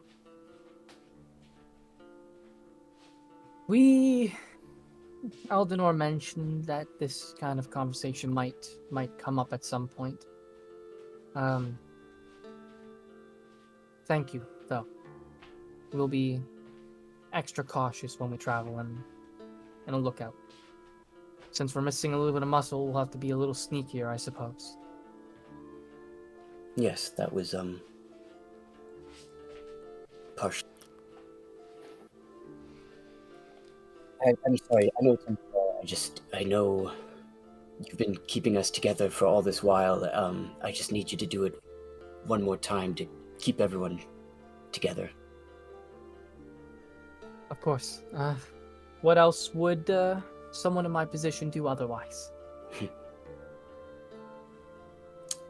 I swear, it's like Talus isn't the only child that I look after in this group. No, he never was. Could I ask one more favor? Of course, anything. Back in Volum, when I saw you guys, I noticed the looks on your faces when you saw me again. The almost unfamiliarity with how much lighter I looked.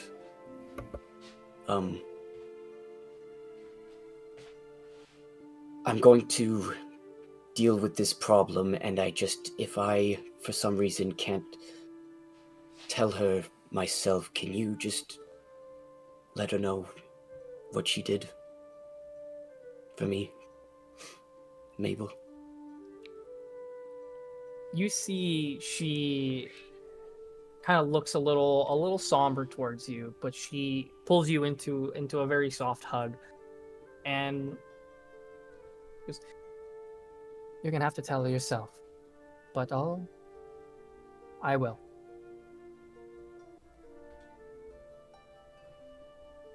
Thank you. With me, a deal's a deal, and you have to keep your part. So. See, she breaks the hug, just kind of, and just looks at you in the eyes and goes, "You have done some incredible things, Sonnet. I am sure that another feat is right around the corner."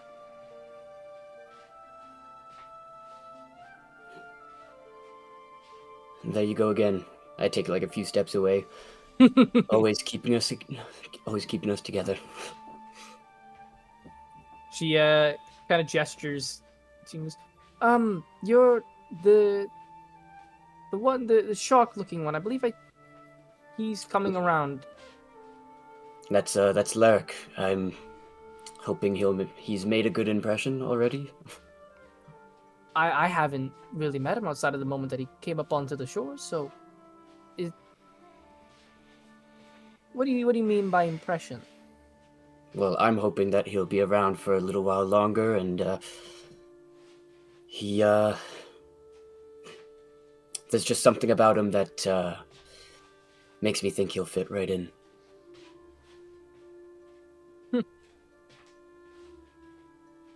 Is he going with you, or is he staying around?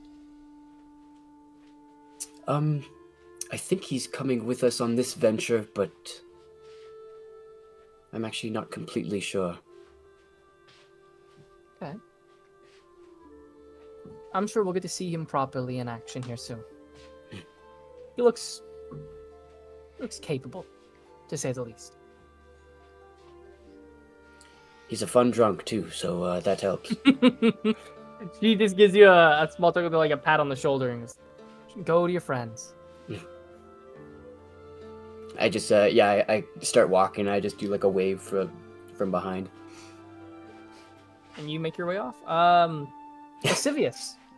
As Sonnet makes his way off of the ship, you find your way coming onto it as you two kind of like pass by each other briefly. As Lascivious walks past him, Lascivious just goes, Yeah, I do the same thing. We do it in tandem at the same time. so stoic. Yeah. Yeah, you make your way onto the ship. You see, kind of asking around just where Zoltan is. You hear some people on the boat. You hear Brug just kind of like point to one of the aimways. He just goes, "Brug." Loud and clear. And then, Yeah, going inside the inner halls of the ship, you see Zoltan is kind of going around just inspecting the ship, and he's got like a few loose boards, and you see he's doing like some repairs every now and then. You missed a spot. You see he just stops and just kind of like he lets out this loud exhale. Used to say that when I was putting you in your prison cell too, saying that I didn't clean it enough for you.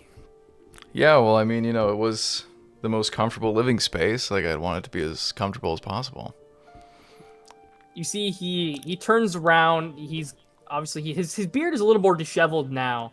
Kind of like very less taken care of as he kind of like walks by. He puts the boards onto the ground and kind of walks over to you. Gives you just a small, brief, like very firm hug. Mm-hmm. How are you doing, my lad? Everything all right? Yeah, doing good. Lots of surprising amount of soul searching on this terrible quest that we seem to be on. Well, I mean, you died and you came back. So I mean, who wouldn't go through soul searching after that? It's a bit ironic too, because I know where my soul is, but it's just not reachable at the moment. I guess so. I mean, that's not really searching if you know where it is. Yeah. How's everything been on the ship? Things are going fine. I wish there were more that we could do at the moment, but Ecrium is a foreign land to everyone on this ship. The last thing we want is to potentially going out into somewhere that we have absolutely no idea of what is out there. Right. Yeah, But I mean, I practically know the trying entire to make place. best of our time. Mm-hmm. Yes, there was a man who came aboard recently. He took over Charles's denizen. Oh? Because of the books. Who is this? Fella, he's got some human brown hair, short, stubbly kind of beard. Looked very studious. Oh, is that it's not grabbing me right now. You got What is it. it? What is you gotta it? do it. You can do it. It's right there. You're right Pacey? No, it wasn't Pacey. His friend is Pacey. Bitch! Might be. What was his name? It starts with an A. It's like Yeah, there we go. Atlas. Don't say No, a dog. but you A seal, you a got it. seal, a seal. A seal? For some reason, I'm getting a seal. Ian? For some reason, I don't know what that is. No. Yeah, I know who him. Yeah, we met him earlier. Okay. I just am He- not. he I'm- just- is- He took over Charles's area. Apparently, he said something about he asked about a library, so I showed him Charles's room, and he just made himself at home. Yeah, no, he's a good guy. Friends with the oldest wizard in the world, apparently. In fact, the guy that he's friends with apparently knew me when I was a kid. So Means he probably knows that you were a little shit, weren't you? As he kind of like gives you just a little shove. Although I bet you were different than the childhood that I knew you from. yeah, I think loving family compared to the streets of all. I'm loving. I'm a loving person. Reluctantly, I guess. Yeah, that's fair. I didn't put you in solitary confinement when you lockpicked your way out of my cells. You didn't put me in solitary confinement. There was like at least 3 times. Don't try to play it off like you never did. I Or mean, was that even? Was that you? Not just when you. I mean, there was like a time where you really pissed off some of the cultists, and I had to just for appearances. But why did you take me in, so to speak, in the first place? you reminded me of me. I didn't grow up with anybody around either. I fluctuated in and out of prison. I stole. Probably got into a little too many fights with people in bars. Although you weren't really a bar denizen, though. That you never got from me. No, and I will never be. It's good. It honestly, it's not a necessary supplement. No, it's one of the most terrible things ever. I'll never drink again. But Yes, you reminded me of me when I was younger. That's weird because I'm pretty sure I'm handsome and You're I don't also know. red. So I don't know how that even came across. You've got black hair, I've got white hair. You're a tiefling, I'm a human. And I'm a... Well, anyways. I don't need... just gotta- I keep getting too ahead of myself sometimes. It's good to see you. Yeah, it's good to see you too. It's, nice to see at least one of my parents is about. From what you told me, she sounds like she's a bit of a higher up in the world, for lack of a better term. I'm sure she's just trying her best to make things ready for when you ultimately come back. Oh yeah, it wouldn't be fair of me to, everyone has their role to play in this whole situation, so whatever helps the world best, I guess, Yeah, I don't know. I didn't really have anything specific to talk about. I just felt like I should You drop just by wanted because it's... Oh, you're growing soft as he doesn't No, grab. no. Make a grapple check. Make a grapple check. I go step. Fucking no. He goes Fuck to like you. grab you into like a headlock to noogie you, and you just instantly like go through his arms and goes, "Hey, it's not fair. I don't have magic." It is fair because I'm capable of doing it, so it would be fair. It wouldn't be fair if it wasn't supposed to exist, Anyways, I'll get you someday. I'll get you again someday. Yeah, we'll see about that. Yeah, just stay safe. Don't need another dad getting locked up in some weird realm that is outside of time and space, I'm assuming. If I did, I'd break out. If only it was that simple. Make things It a is lot when you're easier. me. I guess. It is when you're me. Yeah.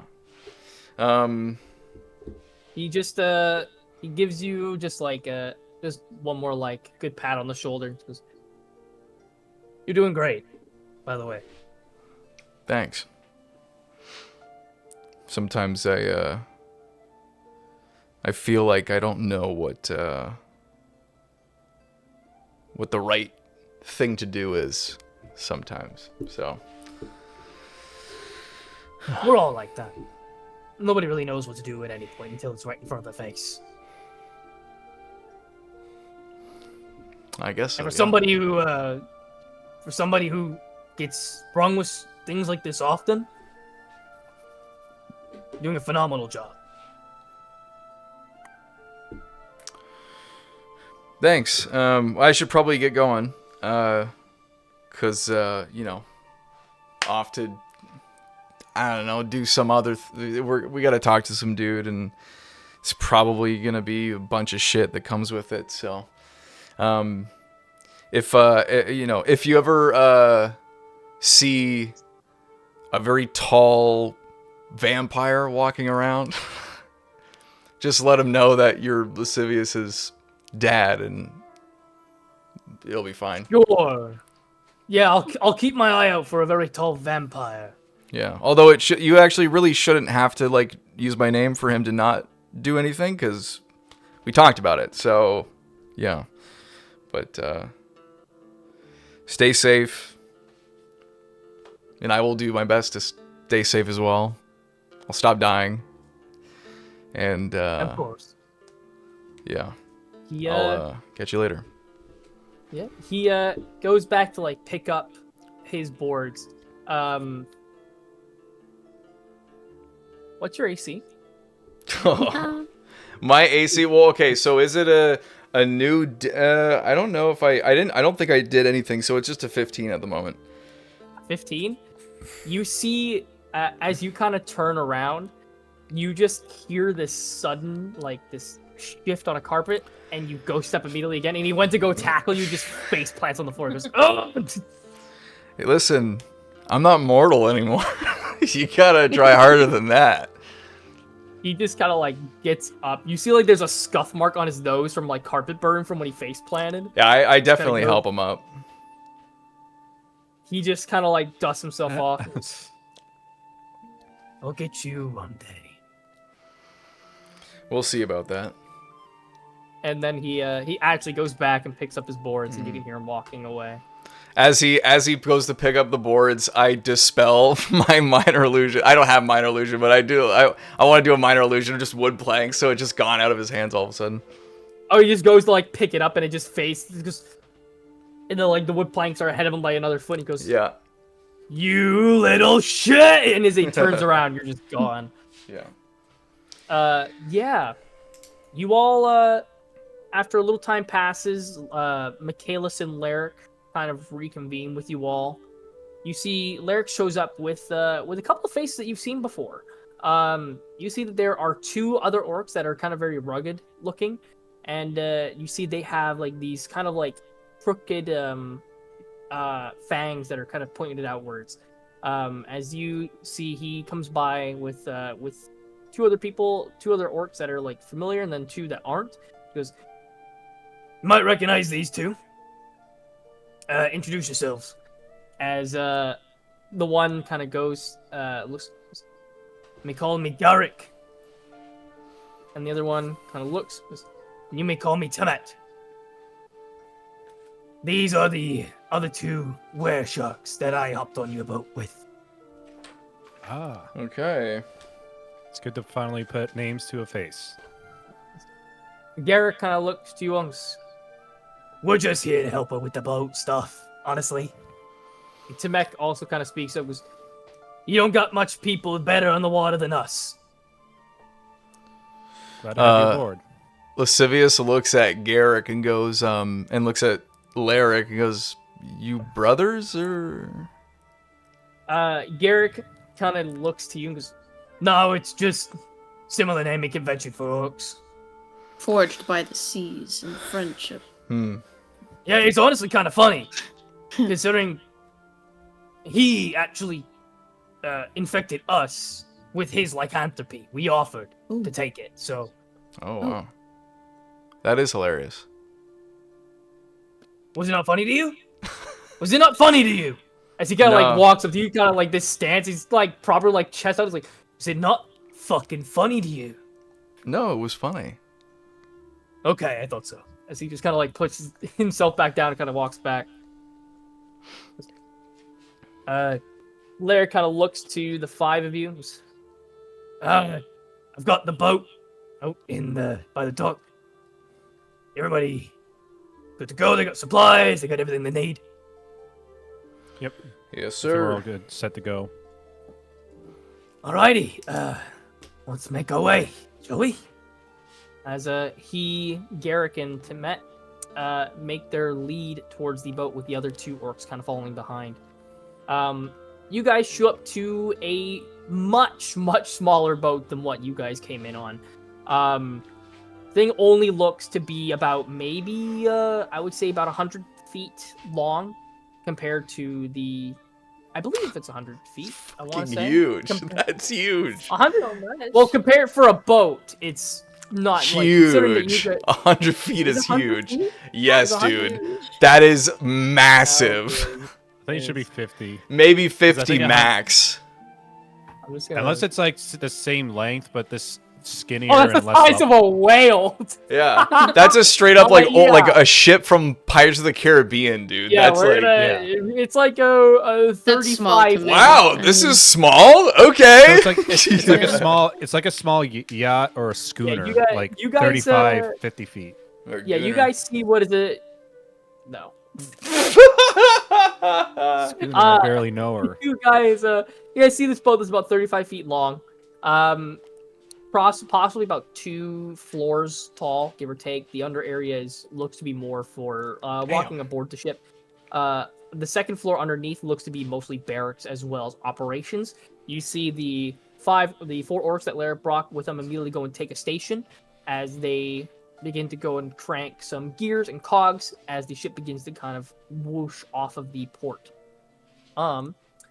Going up to the top area, there is just a couple of flags that are helping with the wind towards the movement of the ship as you guys begin to set sail as the afternoon breaks in for the day.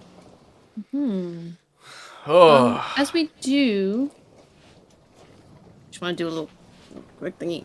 For sure. As we're leaving, I just want to send a quick message to Ark, For sure. and just say, Ark, this is Mabel. I'm leaving with the group. We'll be gone a few days at most. I'll try to be back soon. A man named Magnus will help get you settled. You get a response back from Ark. It says, "No need for settlement. I've already found a quarter with a glorious library."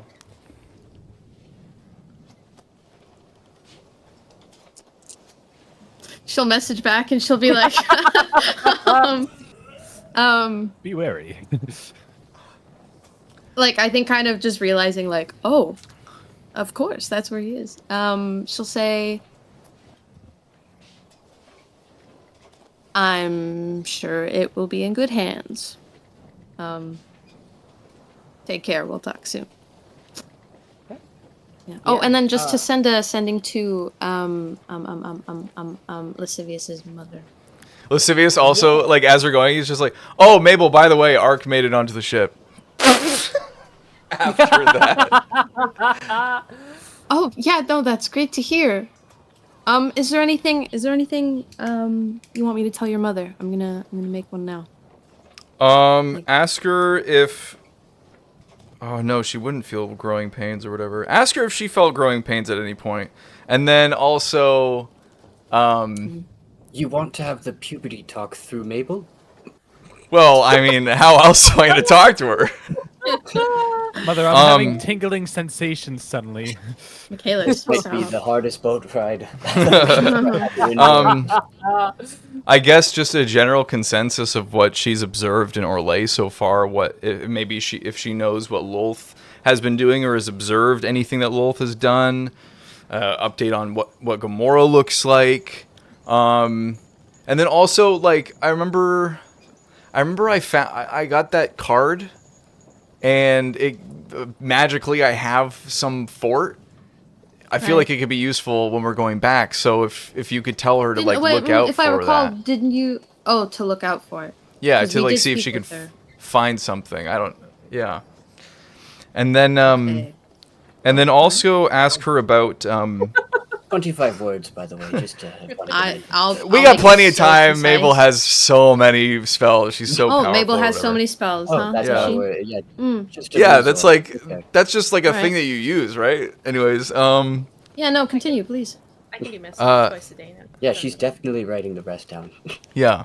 I've been thinking about it, given that I have some limitations to what I can do.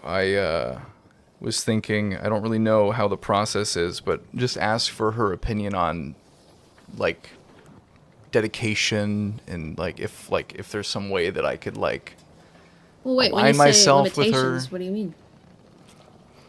Well, just, like, because I don't... Sorry. What? I just thought, like... Sorry. Just basically just like Performance problem. there's like warlocks or paladins or whatever. Just ask her what her thoughts about that and herself, because I just was thinking. But you are you looking to? Just maybe just if you know. As you're going through and explaining this, Yes. kind of like as you're trying, like you take about a few minutes or so to kind of like jot down how you would word this in 25 words or less. Yeah. I'll figure it out. Going through, I would like for everybody to actually, I'm gonna do something different. We're gonna designate it. So either somebody can roll with advantage with the help action, or two people can make perception checks for kind of watching over the seas to help with any kind of travel necessities. I have pretty good perception. Bonelia would sexy have. too. Mine's alright. My passive is 22, but rolling would be a plus. Could 12. we? Could? Lascivious is not great with perception. Mine's 17. Who has the best?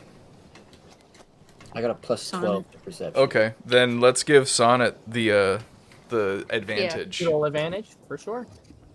Yeah. Okay, so Lyric Sonnet, has, like, you gotta look with your eyes, right? You gotta look around and, like, you know, if you notice Yeah. anything, let us know. This isn't helping. Can somebody else distract him, and that will help me focus out there? Anyways, Mabel. Yeah. Lyric kind of guides you around the boat, just kind of pinpointing like the best places to keep an eye out for things, whether it be rocks, rough waves, or if there is sea life as well. Yeah, so Sea make life. a perception check. Lascivious is, like, touching the water, or not. Well, actually, no, he can't. We're way too up high. Never mind. Yeah. That'd be You're a touching 20, the water. Splash. 26. 26? Yeah, absolutely. Well, the 26, you're able to kind of help Lyric guide the last work who isn't in the barracks, kind of rotating things, who's kind of helping him guide the boat, essentially, to avoid nastier waters as well as potential rocks that are jutting out that are just kind of hidden. As well, as you're kind of going through, you get like a small higher advantage point, and you see something off in the water begin to make ripples in the wave. Ripples in the water, sorry. And it looks are to be the coming ripples in your might- direction. Oh, okay. That was my next question. Mosquitoes in the water. Oh, I'm sure the wave won't be a problem at all. It's only a Yeah. couple hours away. But apparently my job was just to look out for things, so I'm not going to say anything. Just Yeah. kidding. No, I'm kidding. Can you guys no, keep I'm it just- down? I'm reading. Yeah, exactly. Yeah. He won't Son, let have me you say seen anything? Well, I've seen this thing for the last 30 minutes coming slowly closer. Hey, Sonnet, do you see that thing in the water? I feel like there's something in the water. Oh, I saw it ages ago. Oh, okay, cool. No, I'll shout out to Lyric.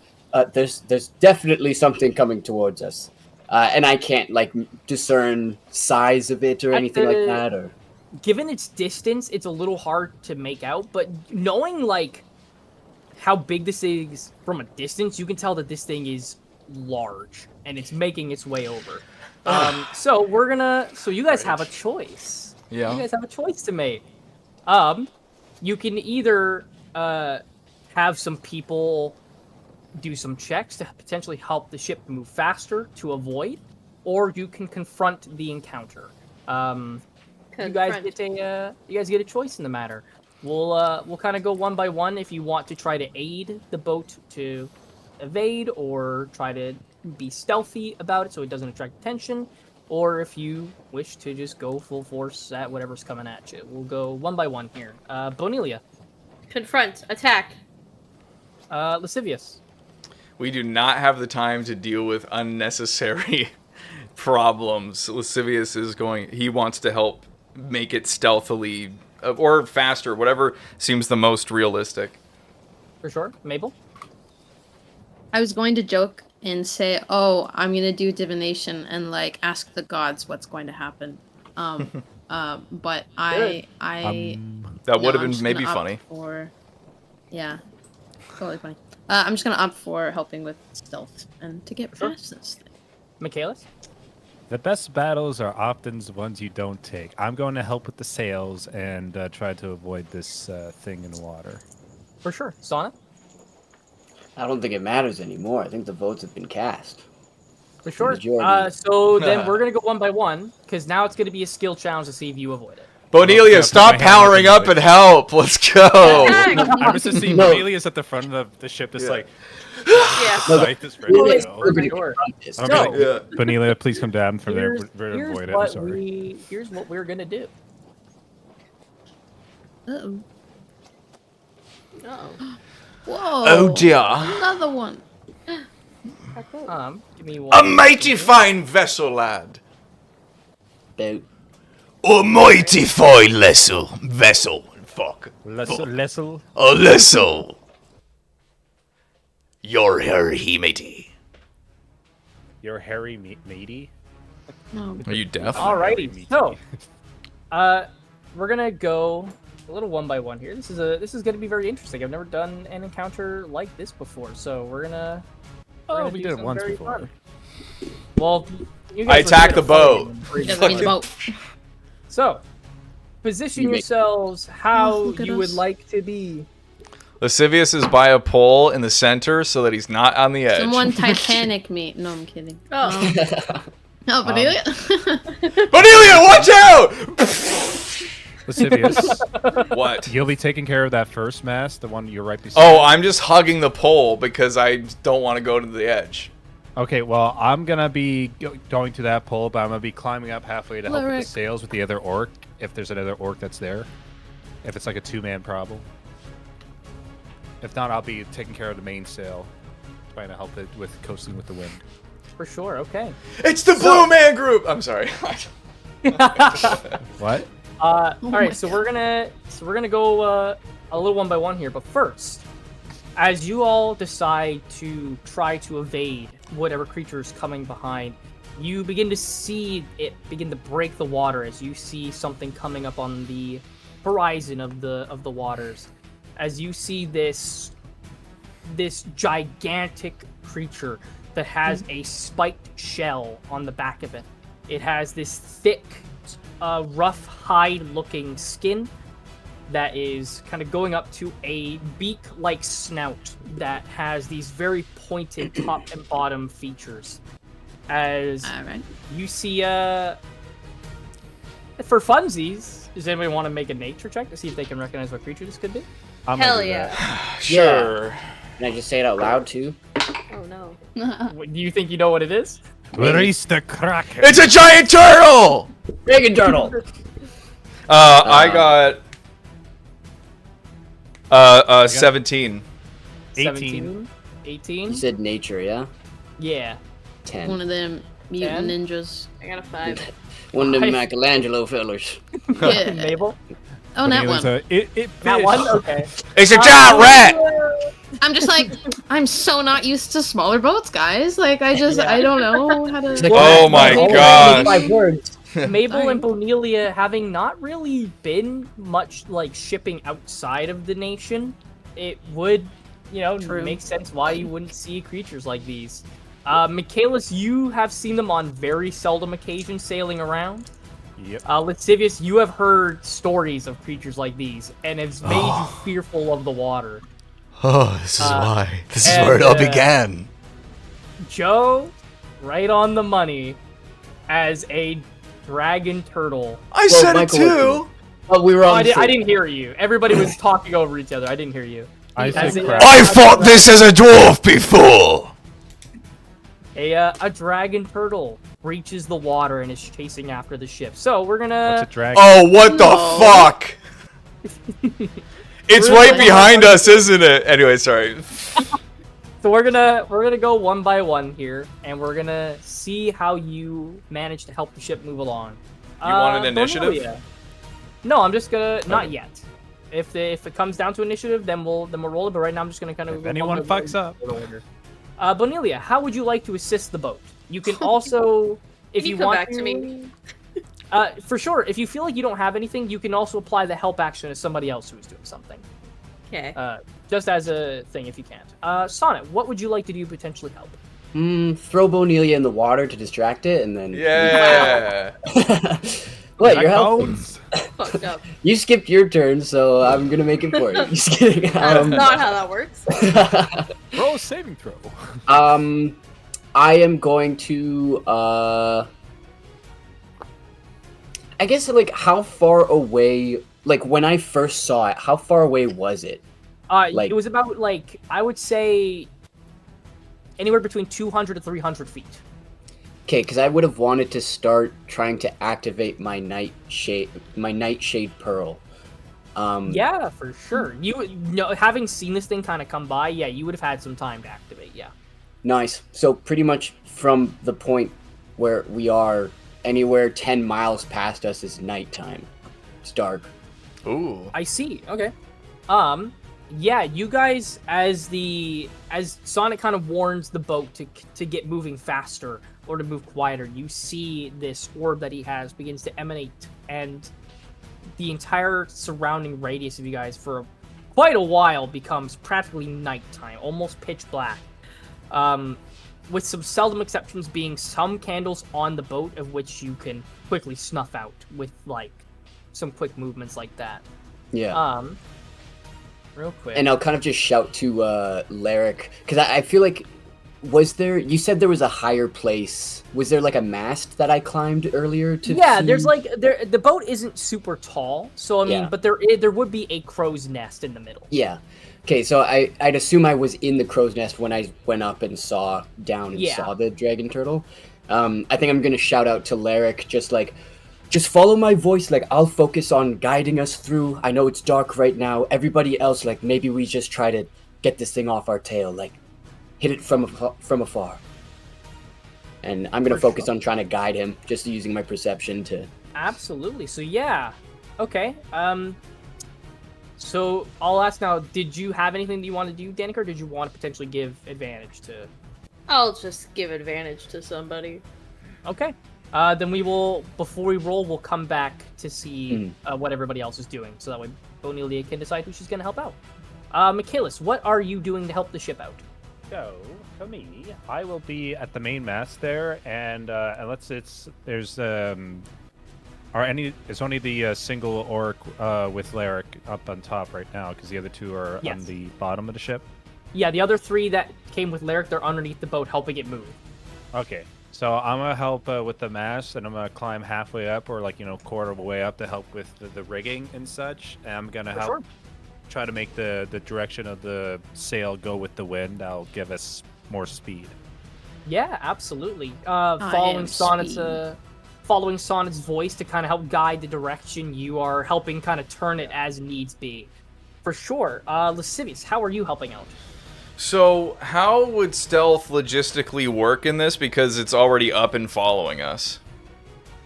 With the nighttime stuff, there is the potential for, depending on what you want to do to the ship or what you realistically want to do, you could do a group stealth roll for the boat to potentially see if this thing loses track of you. So Maybe you put up the torches and it helps stealth us or something. yeah, I mean, I'll. So it's like, so currently, like the entire area is like nighttime. Yep. Yes, he's Oh. made it so it's nighttime out on the sea. Interesting. 10 miles. Okay, then I'll do a stealth then. If we're, I guess it's like a little too much. But yeah, I'll do a stealth. For sure, okay. We'll say you go into the basement where the people are kind of working with the cogs, and you're telling the people when to ease up on the movement, so that way there's not as much ripples between the water. When to ease up and when to move forward, according to like a stomp communication by Michaelis upstairs, or by whoever's on the board. Okay. Mabel, how are you helping?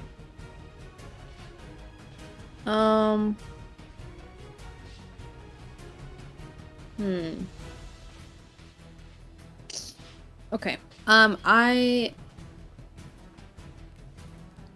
What I would like to try it might be difficult now that there's darkness, but I had the thought of casting Hold Monster to paralyze the creature so that we could get away. Do you have access to the spell slot for that still now? Because I remember the last Yes. time we had it, you didn't have the spell slot available. I do. It's only Okay. fifth. Oh my Oh, is it- gosh. Just Okay, grabbing it. yeah, Hold up. for sure. Firmly Okay. grasp it. So the range on Hold Monster is what? 120, I think. Made 90 feet. 10 feet. 90 feet. So Oh. you'll have to wait for it to get closer before you can do it, but you can hold your action for if it does get You can closer. prepare. Sure, I'll do that if it does get closer. I want That's to just the of that's course just the gain math. get some difference distance between. Trust me, if this thing was 40 feet from you guys, nighttime would not affect it seeing. you. Yeah. Oh, okay.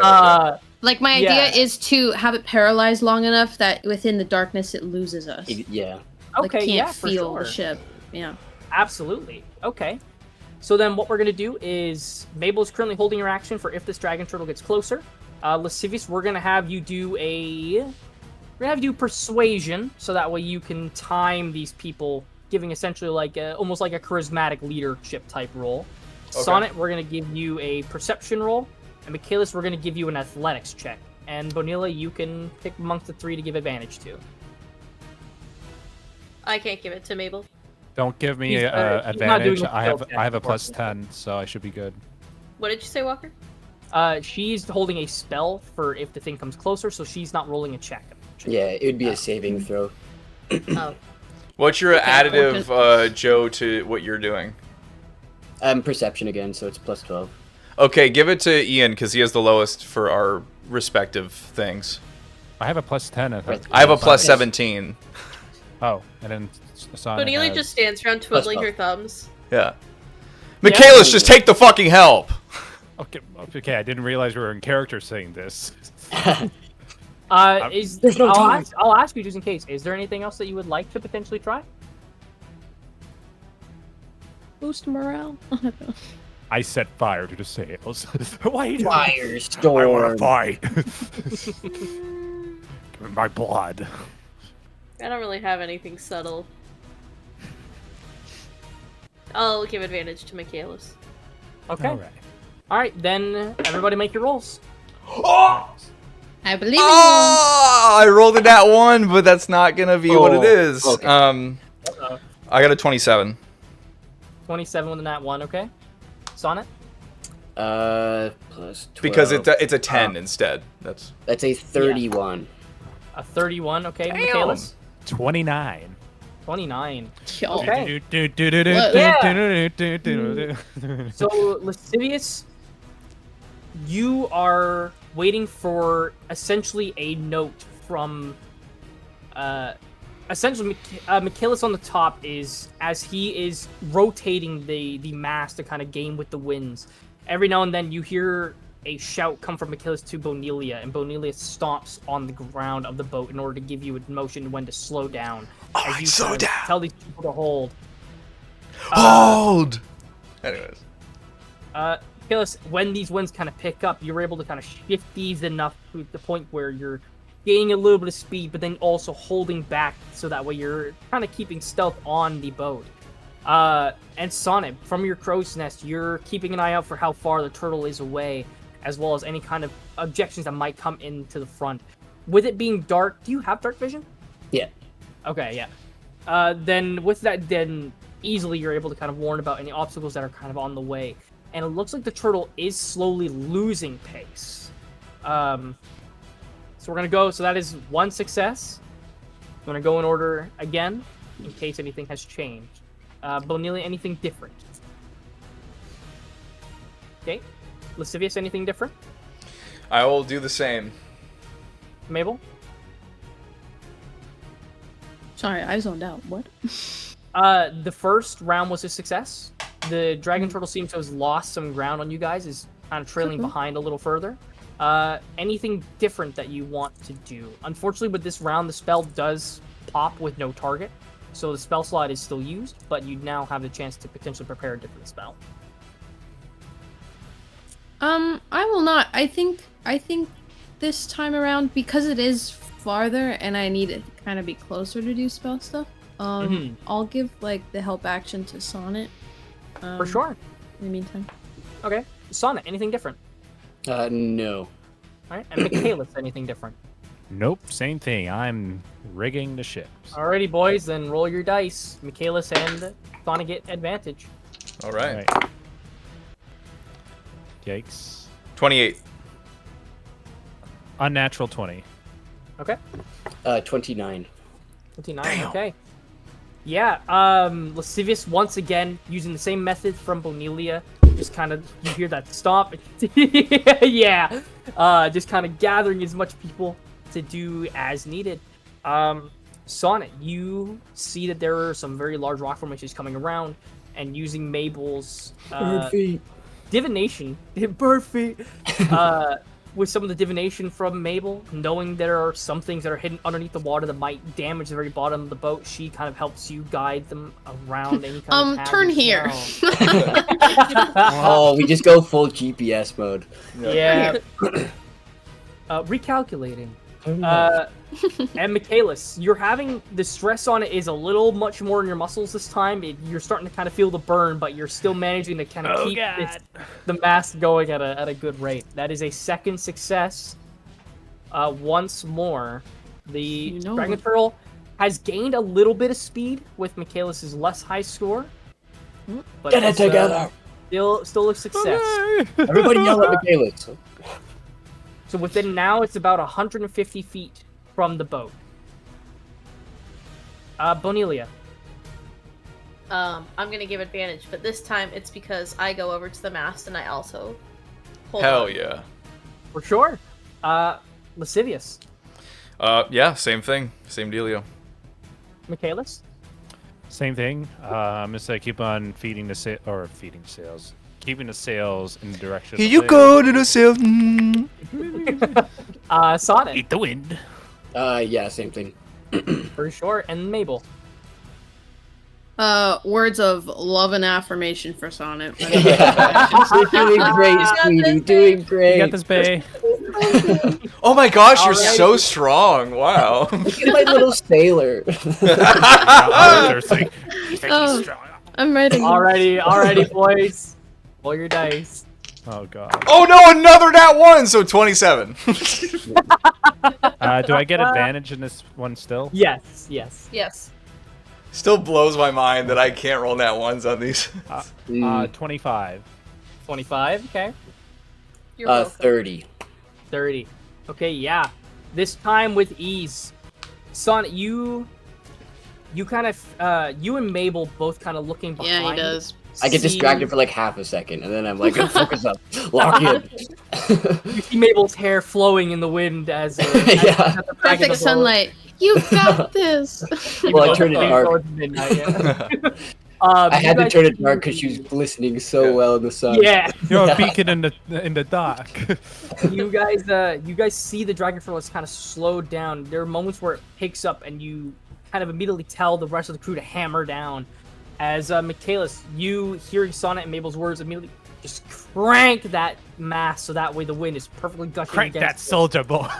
it. And Bonilia, you just stomp your feet the loudest that it's ever gone. And Lascivious, you get those orcs to just go nuts. Oh! I imagine Lascivious doing the fucking the NASCAR, the Indy 500. Gentlemen! Gentlemen! Your Start your engines! God bless America! Yeah. God bless the troops. Yeah. Yeah, there's a well-oiled machine as you guys just coast off much faster than the dragon turtle. After about a couple minutes, you see this dragon turtle eventually kind of, the waves that you see just off in the distance and the rushing sound of the water from it moving kind of begins to quiet down as you see the ripples from it going, from it trying to chase down your boat eventually go down and the water becomes still. Lascivious runs up to the deck. He's like, "Yeah, fuck you, you stupid fucking turtle." I get it. It just fucking flies over. I'm joking, Walker. I'm joking. Stop looking as if you're gonna do something about it. Stop. I'm joking. I changed my mind. I want turtle Dragon soup. turtle. Yeah. Yeah, Fuck you you! guys, for sure. You guys get away from the dragon turtle. And combat / the encounter has passed without an Boring. initiative order. Congratulations. Fuck dragon Sonnet, turtles. I believed in us. orb kind of deactivates after a little while, and the afternoon sky kind of comes back. You spend about, I would say, anywhere between 5 to 6 hours on the boat in this Oh, meantime. Actually, as it's you're night for 24 hours. just in the rain. Can you not turn it off? I can if I want to, but I don't think I want to. You don't want to turn it off? Fair. I mean, Just to show the- up, but You yeah. don't want to risk it again. The citizens on the island just in like, You what is see that? Nightfall literally coming. The sun is dying! How inconspicuous. Oh, No, that's like I'll if turn it people who off. survive I mean, Orlais you- with you can have it PTSD, off seeing for that a other while. dark mass coming over, just like, oh fuck, not Yeah. again. No, I don't want to alarm the other island. They're already paranoid. For sure, yeah. The sunlight comes back. You spend about 5 to 6 hours on the boat, kind of going through after having to stop and start with the dragon turtle.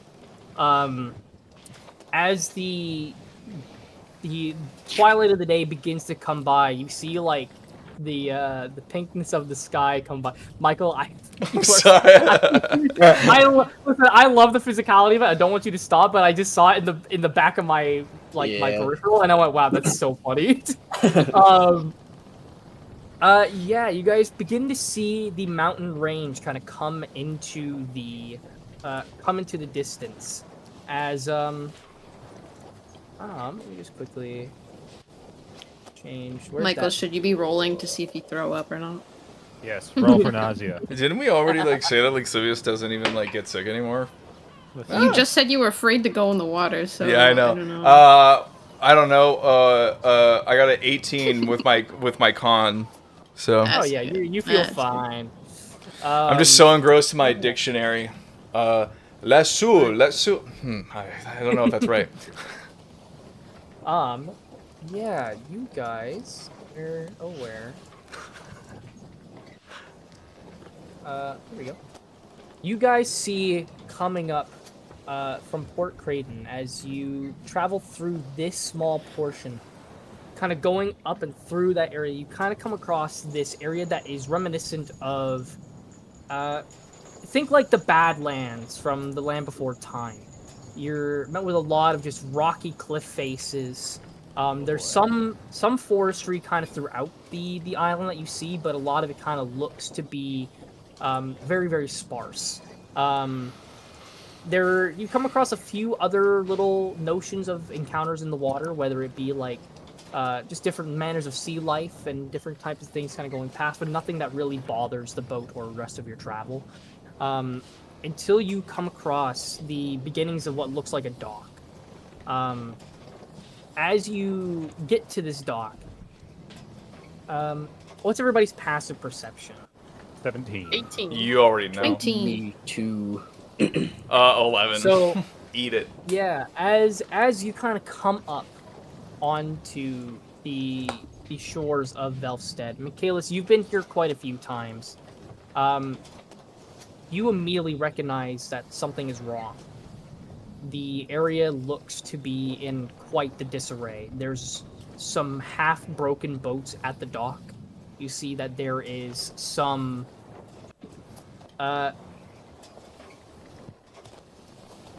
scattered little bits of what look to be burnt ground, and there are holes in the earth. Coming up onto the dock, everybody who had above a 14 would recognize this damage. Lascivious, as the boat kind of comes closer, you are able to see more in a proper vision as a small little looks to be the beginnings of a settlement appears on that dock area. Lyric and the rest of the crew kind of very slow down the ship to be extremely cautious. Looking around, there doesn't look to be anything in particular in the skies aside from birds that are kind of doing their transitioning. Nothing is really rocking the sea at all. There's also no scope of human life at the moment. Lyric takes his hand off of the steering wheel with the other orc. Kind of goes up and goes, what's the plan here? We're gonna have to be on alert. More than likely, Erzin has brought everybody underground already. Otherwise, definitely looks like they've been attacked by something. Might have been the same thing that... Actually, no. Scratch that. Either way.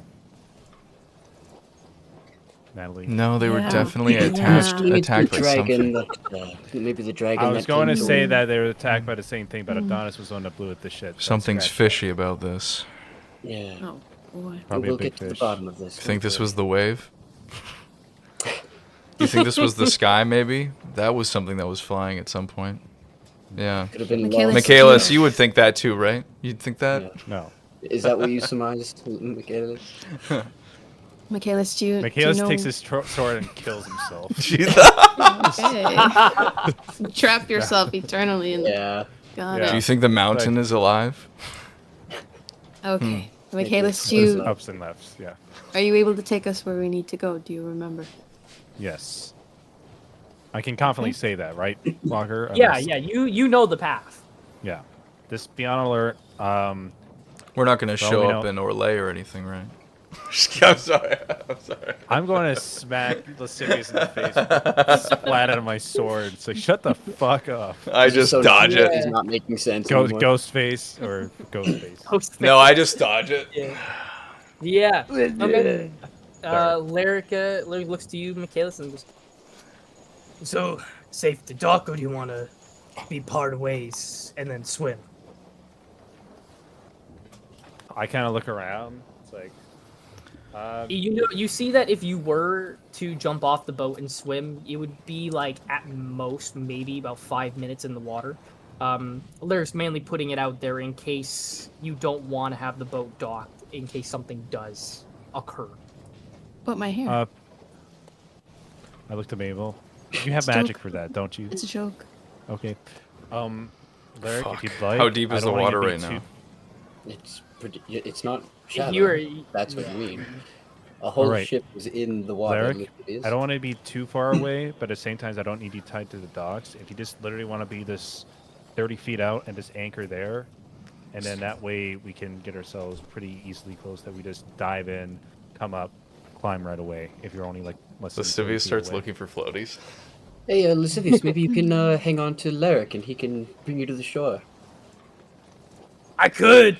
Lascivious just Pretty starts fast swimmer. like taking his bag of holding and just trying to like make it big with air. Oh no, this should be fine. This should be fine.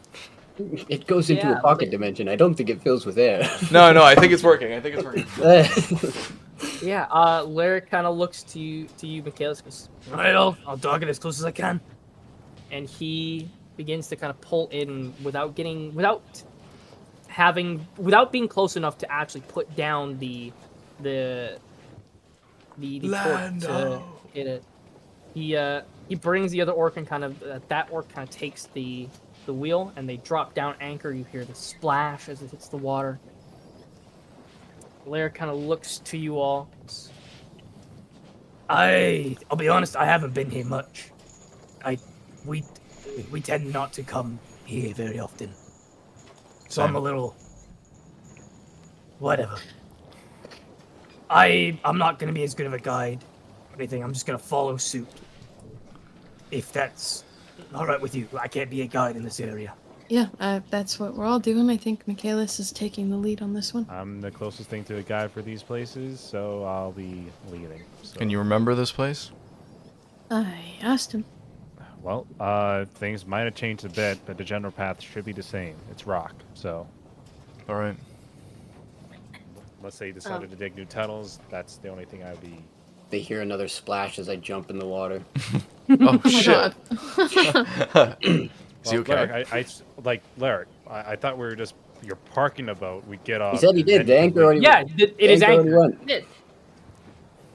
So You We see still have that, to like- swim to the Yeah. shore. No, Ye- he's parked it far enough away that the port that goes down and lands on the dock isn't gonna reach. But we can But jump on. but yes, well, Can I you mean, you're not gonna be able to reach jump it? onto the dock unless you Yeah. can jump like 30 to 40 feet. Mm-hmm. Well, now it Yeah, we're feels still like a swimming a challenge. little bit. Long strider. Wait. So it's just like, Can all right, we? let's see how this goes. Oh wait, no, fuck, it's know water. this is- Shit. I'm According being to my nitpicky and all, calculations. Walker, but my thing was that we bring the ship to the dock, we get off, and he unhooks it, and then anchors off farther away, so we can just walk on. We're not like we're only gonna. Well, be you don't swimming always get if what you we're wish for, escaping. huh? I thought you literally This- told him to not dock in order Yeah. to not. No, Yeah, not- have not it. to that's stay that's what I interpreted it. Yeah, that's what I thought. We're just gonna work with it. It's like Well, a next fine- time you have to actually say that those words, Ian, to Uh, not stay docked. You know. It's fine. We're moving on. Yeah. Uh, I use you bullshit see- magic to dry. Yeah. You see Lyric Lascivious. kind of like Lyric gets up on one of the railings and you see his neck and his head just contort real Oh my quick god, yes. as he Calm grows down, that Mabel. shark snout. His tail kind of sprouts Fucking downwards. furry. And Scaly, Lyric it's different. Lyric Yeah. looks to Bonelia and Lascivious and goes, I stared at Sonnet. "Water up." I'm in the You water. know the difference? Yes. But Millie's sure. yeah, actually, yeah. Oh, that would be Lascivious very doesn't difficult, sit actually, or for like Bonelia. straddle or whatever. He just like waits till Lyric gets in the water and then just angles it and then just jumps on his back and stands on his back. To surf on him? Yeah, straight up. Lyric And you just straight fail up, like, immediately. Lyric just picks up Bonelia in like one of his arms, and then just you see him just like turn around and goes, "Sure, mate." As you see him just head backwards and goes right into the water with a thick splash. I just You see some of the water just bounce upwards even. yeah, and then I just jump onto his back because I have amazing acrobatics. Yeah, you Perfect you land on him. And he I just- yell as I watch.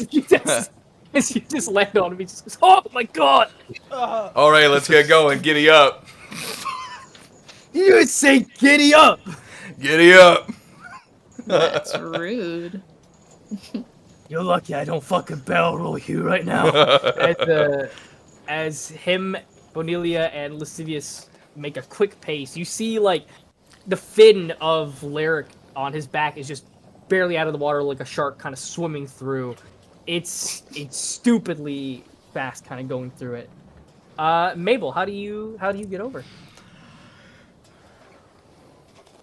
I mean, you have Misty Step, so you can just Misty Step over if you want. Fuck, I have that too. Dang it. I guess Sonnet already jumped in, huh? Oh yeah, Sonic swimming. Yeah, I'll do a cute little Misty Step. Just kind of, just For sure. Yeah. Just go right onto the dock. right on. Alrighty. As we get close to yeah. the dock, like Lyric does like a little bit of like he jumps up or whatever, and I just jump up and like somersault onto the thing. And you miss the It's dock, like- and I watch as you fall back in. Fuck! Shit! Yeah, on the other side. I like For break sure, through very one of the good. planks and fall over. Oh, God. Oh shit! You're struggling to swim, but then I'm like, just stand up. Oh, all right. No, I knew that. Lyric kind of like very slowly kind of like Hulk walks out of the water, just kind of like very large steps, kind of puts Bonelia down. And you see almost like a dog just kind of shakes the water off of him as he kind of goes back into his orc form. I just Yeah. dry everybody off that was wet. Sure. Arriving on the dock, you see the remnants of a town. Looks to be practically abandoned at this point.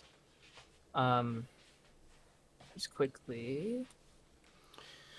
Doesn't look like there's a lot of people here. Almost like it's Nope. abandoned. Oh god.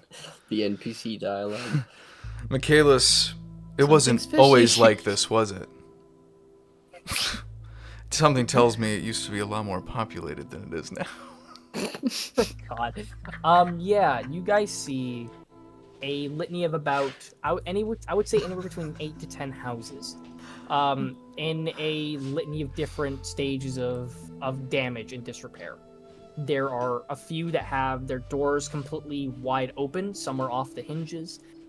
Some are missing chunks out of the corners and the foundation. Windows are completely shattered. There are damaged carts full of chests and barrels that litter the street. There are holes in the ground. There is small bits of an area that are still kind of burning from what looks to be a green-like flame. And as you kind of go deeper into the town, you see there is bodies. All drow in appearance, and litany of different ages. Some look to be elders, some look to be young adults. Unfortunately, there are some that look to be very young. As you kind of get yourselves fully into the base of the town, what do you guys do? I'm going to check on the bodies to see how fresh they are, just so I can determine how long ago this attack was. For sure. Lascivious? I want to make an investigation to see if those automatons had made their way here. For sure. Mabel? I think some.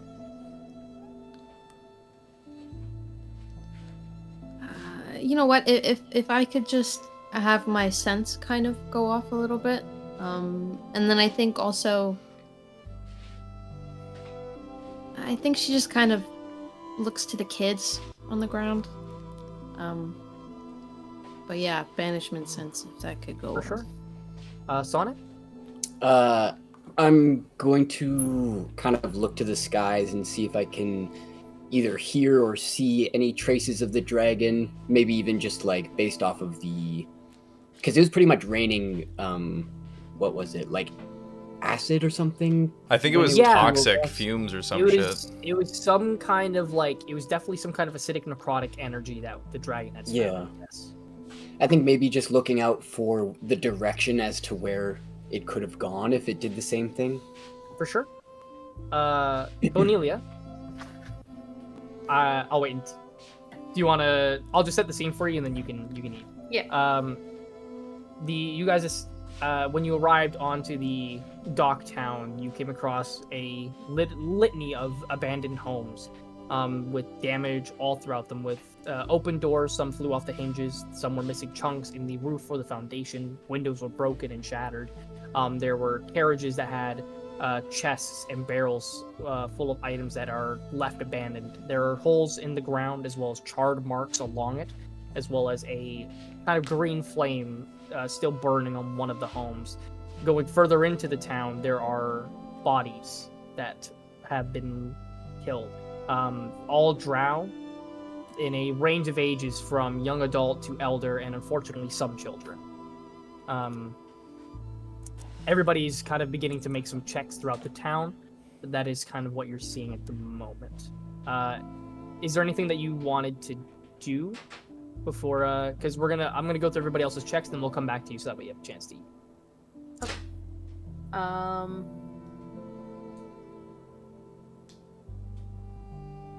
I guess just check if it's the work of the same dragon that we saw in the sky.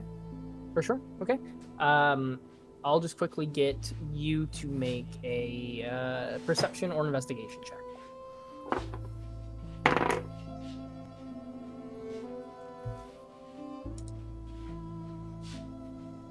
That's a 10. A 10? Okay.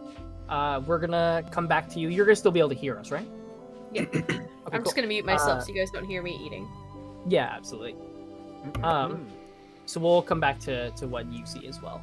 Lascivious, you're gonna make a investigation check. Yeah. Just to see if those automaton machines had made their way here or not. Yes. Sonnet, you're gonna make a perception. And Michaelis, you're also gonna make a medicine check. Medicine, alright.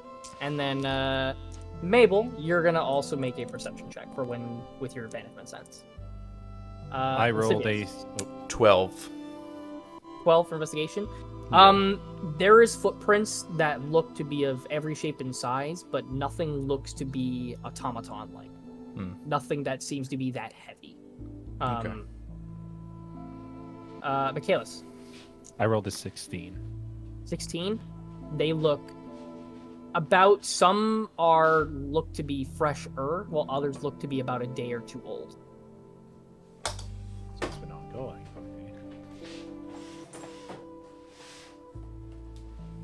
Sonnet. 27. 27. Yeah, you see what is essentially the remnants and decay left over by this undead dragon's breath weapon. It looks to have gone further in towards the mountain, but it doesn't look like there is much remnants other than that initial damage. Yeah, gotcha. Mabel. I got a nat 20. A nat 20. What do you got for me? So, with your banishment sense, nothing rings out with that energy or that magic. Nothing radiates any kind of sense. Going inside of the houses, you see overturned beds, tables, chairs look to be thrown across the room. There are weapons that are embedded into walls. And looking around, it looks like the dragon absolutely did damage to this town. 100%. But the fact that there are weapons on the inside of houses that are embedded means that there were people here as well. And there looks like there was fighting and scuffling.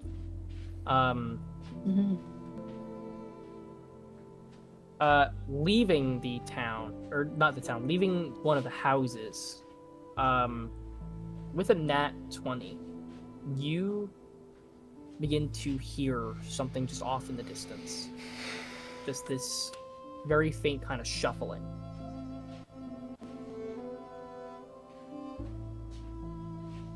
You mean me still? Yes. I will investigate the shuffling. Like from inside maybe the house that I'm in, or?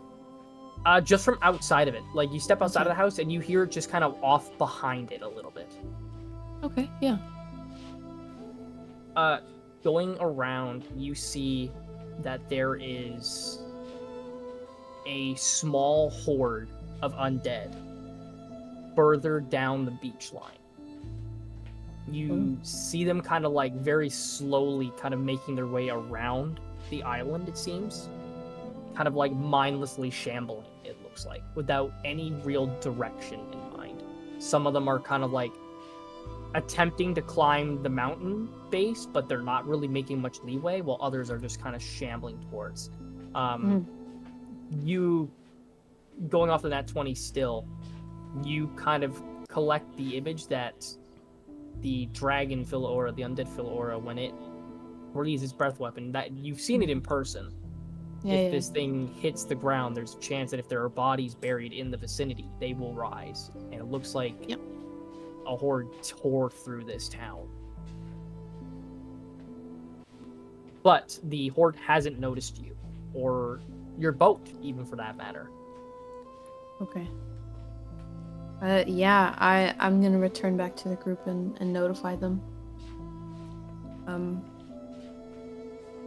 I've noticed a horde of the undead just down by the beach. I think when Aura has attacked, any bodies nearby, they've risen. So, Are they active right now? They just seem to be kind of wandering. Nothing's attracted them yet, and they haven't noticed us or anything, so we're okay for now. Guess with the dragon leaving, they don't really have a leader right now, so that makes sense. Well, they've just been risen from the dead, yeah. I say we keep going. Yeah, we'll avoid that problem right now. Lascivious looks at Mabel and goes, oh, sorry. Yeah, just to kind of finish off O'Neilla's check as well, you kind of gather that same information about the mainly just the people in the states of decay and such like that, but nothing really too much more unique to learn.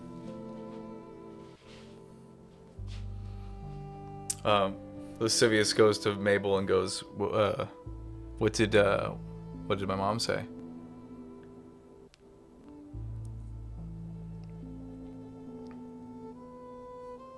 That meant that I casted it, Walker? Or no, because we the encounter happened, so I didn't want you to potentially use a spell slot on sending before, just in case Comma did happen. So you have the time to do that now, if you'd like. We'll say like we can backtrack a little bit to the We'll time say that I between did that before. Okay. Yeah. And yeah, we'll do that now. What did you say? Hmm.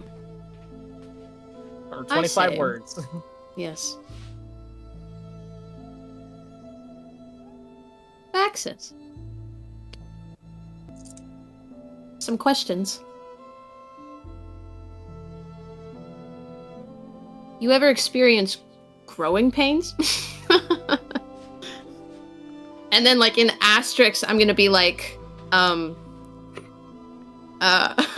wait, no, I can't. You can't fucking do that. I was Oh, like, I okay. didn't do that. Edit backspace.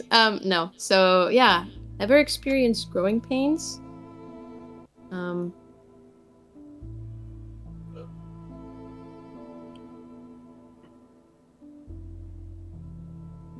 Fuck. Related to lascivious. And then I'm gonna say. What did I write? I made a list. I don't know where it is. Fuck, You want what me were to the other refresh? things? Oh It my was god. Yes. what's going on with Orlais, or like have you gone to like have you been able to like observe what's been happening? And Lascivious is asking about, Oh, about like, your home. patronage. Yeah. Oh. And then about the fort that Lascivious has, there's one out there keeping lookout for it, essentially. And okay, and then additionally,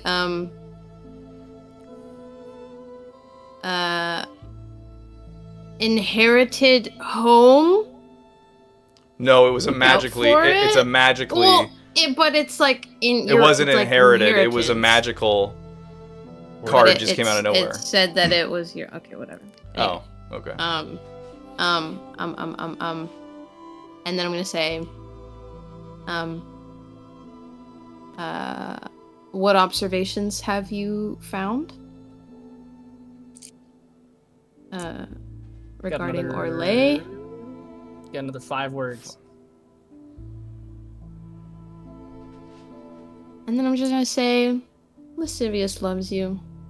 But patronage, the patronage stuff. What about that's the thing? Also patronage? Yeah, I'll leave it at that. Your sending Sounds- goes out. Yeah. You do not get a response. But I Okay. feel it went through. You do feel it went through. Okay. So then in this moment, so I did send it. She didn't respond, but it did go through. So no need to worry. She's probably just busy, you know?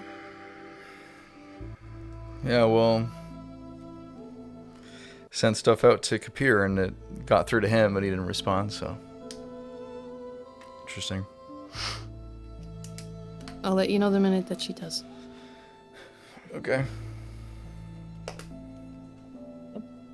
You guys continue to make your way through Velfstead. Michaelis takes the lead, kind of taking you up this pathway that goes up through the mountain, through a very well-traveled path. You see more bodies as you kind of make your way through, but they get more sparse the farther up the mountain you get. Kind of going through some of these things as well, you find that a lot of people were packing clothes and basic necessity supplies. It looks like this stuff happened in a hurry and happened just abruptly. As you get to the peak of one of the mountain areas, the air begins to kind of get a little thinner. It's a little harder to breathe. You're kind of exerting a little more energy as you walk. But eventually you come across the entrance to what looks like deep cavern. And in juxtaposition to how the dwarven city of Emberfort lit their caves and entrances to the city of Emberfort, this place has no lighting. There is a faint, very, very faint blue kind of light emanating from it, but it is far inside. Right, guys. This looks like it's it. Does anybody have trouble seeing in the dark? We're Do all. I? How long have we traveled together? Yeah, we've been over this. We're good. Well, I'm just double checking because I'm pretty sure we all are able to see well in the dark. Yes. So, Sivius is All right. doing some self-observation at the moment. Lascivious can see in the dark. He's fine. all right. If he's So- a god, then surely. Surely. How do you I just recommend nobody light any torches or open flames that are brighter than the lights that are inside. Lascivious just goes, That's good. That's good. Yeah. Lyric just kind of looks into this place. I do have dark vision. It's Also, I'm gonna Oh, turn fuck, to I can Sana, see. Sorry, I'm gonna go to Sana and just like, Sana, you can, I believe if you have it, you can use your dancing lights. Are you sure it is quite bright? It's relatively respectable, and it's not gonna be looked down upon compared to open flame, orange flame. I see what you're saying. The sun itself. Well, my flame's like black and red, so it's not really, the sun. It's still a flame. What about my eyes when they glow? Do I have to? Nope, it's not a flame. I think you're Okay. good. Well, it's like. Why are you guys like taking light. the piss out of this? Come on, I'm really just, Just I'm trying ask. to be respectful to Urs, and right now things are very fucking fragile with it. I don't want to just be waltzing in there with open flame. All right, we can do dancing lights, we can do glowing orbs or whatever, but it has to be a dimmer blue light because it's flashbang in all of them. Okay, Michaelis, I think something that's really important to ask is what do they think about tieflings? They hate all outsiders generally, so I think we're all on equal grounds here. So you're not alone now. But like you could argue I'm kind of like born of flame, so what does that mean? You're, like, you're not on inherently- fire. It's the Sure. flame itself that hurts them. Fair. I think you're fine. All right, good. Like if you're worried if you're worried about discrimination, you don't have to worry about it. They discriminate between all of us equally. Oh no, I'm used to All it. right, hearing that, I'm gonna go skeleton mode. Okay. Yep, they're gonna be fine with that. Yeah. So Are you Yeah, sure? so they're you're- fine you're with probably necromancy? By the undead, were they not? Yeah, is that You not a whole see- thing? You see no, Lyric. You see Lyric kind of like speaks up for a moment. And goes, "He's actually kind of right. A little bit. They don't care. they It's not practice. that they. It's not that they don't care. Interesting. You'll see when we go further." Okay. Are we You guys good? begin to. You guys Are you begin to good? make your way. Nah. They're just beating. They're fine. You guys begin to make your way into the cavern. As you enter, you hear the faint dripping sound of stalactites kind of hitting with the collection of moisture and just kind of drips into the cave, echoing throughout the area. As you go in, it gets almost pitch black until you round the corner where that faint blue light is emanating from. And you see very faint, brightly blue mushrooms that are kind of giving off this faint, flickering kind of glow at the at the response to almost any sound. They're kind of beginning to make a louder glow. As you go further, these mushrooms begin to kind of they're more common as you go. They begin to show off different colors. Until you walk for about, I would say about an hour and a half going into this cave. Until you begin to hear the sounds of very light chatter and the sounds of moving feet. And it grows incredibly dark again. Pitch black. If you didn't have night vision, you would be completely blind in this in this cave. Which I need to quickly check something. Can Lyric see? I can't see fucking shit. Okay. Yeah, Lyric has dark vision. I had to make sure. I take him by the hand anyways. Just for Yeah. guidance. Yeah. Grabs You him by guys the make peck. your way Oh, sorry. by the I got you. you eventually come to an opening as this long stairway made out of like granite goes deeper, and it was a little bit claustrophobic. It was like a large tunnel kind of going down. Some areas were getting smaller and then they would open up again, but then you reach this pass where it opens up to be just this massively open space underground as you see the city of Belfast. Wow, that's a small city. Oh, shit. Oh, damn. Nice. Goodness. Cute. There is some faint flickering flames in the city that are kind of going off in these small little oil-like lanterns. They're very sparsely kind of put throughout the city. First thing that you notice, there is no other race here but Drow. Not a single other type of elf, not an orc, not a human, not a tiefling, not anything. They are just Drow. As you guys make your way kind of further into the city, you see a couple of people kind of dressed to the nines in armor, kind of like look towards you and begin to face you. One kind of takes off his helmet and kind of puts it to his side, while the other one puts his hand to his blade as the six of you approach. You see the Drows kind of look to your entire group. They look to Bonilia for a brief moment, but then they look to the rest of the group again.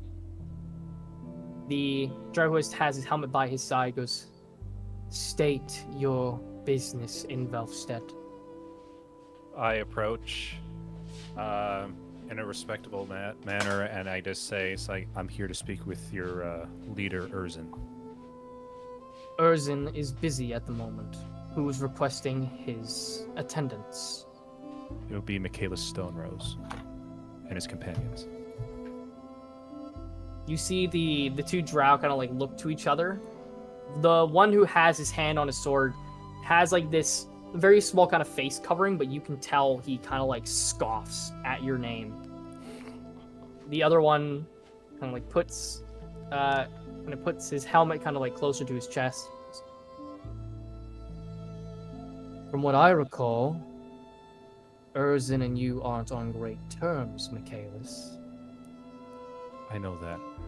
Nevertheless, this is important for Velvsted's sake and for the rest of Ecrium, so I do need to speak with him for the betterment of all of us. You see, he looks to the Drow, has his hand on his blade, and just kind of gestures him to calm, and kind of lets go. The other Drow just goes, "Make your way through. Be swift, be quick. He does not like his time wasted." As he gestures towards the inside of Velfstead, and gestures towards the ginormous building in the center of it that is adorned with this almost amethyst-like material for the rooftops, as well as a larger kind of central building in behind it with a copper that kind of gleams very brightly. Not necessarily illuminating the area, but you can, if this thing were above ground, it would reflect the sun like a magnifying glass. There are tons and tons of Drow. At least for those of you who don't see Drow very often. Michaelis, you see that this city has about 2 to 3/4 less people in it than you last remember.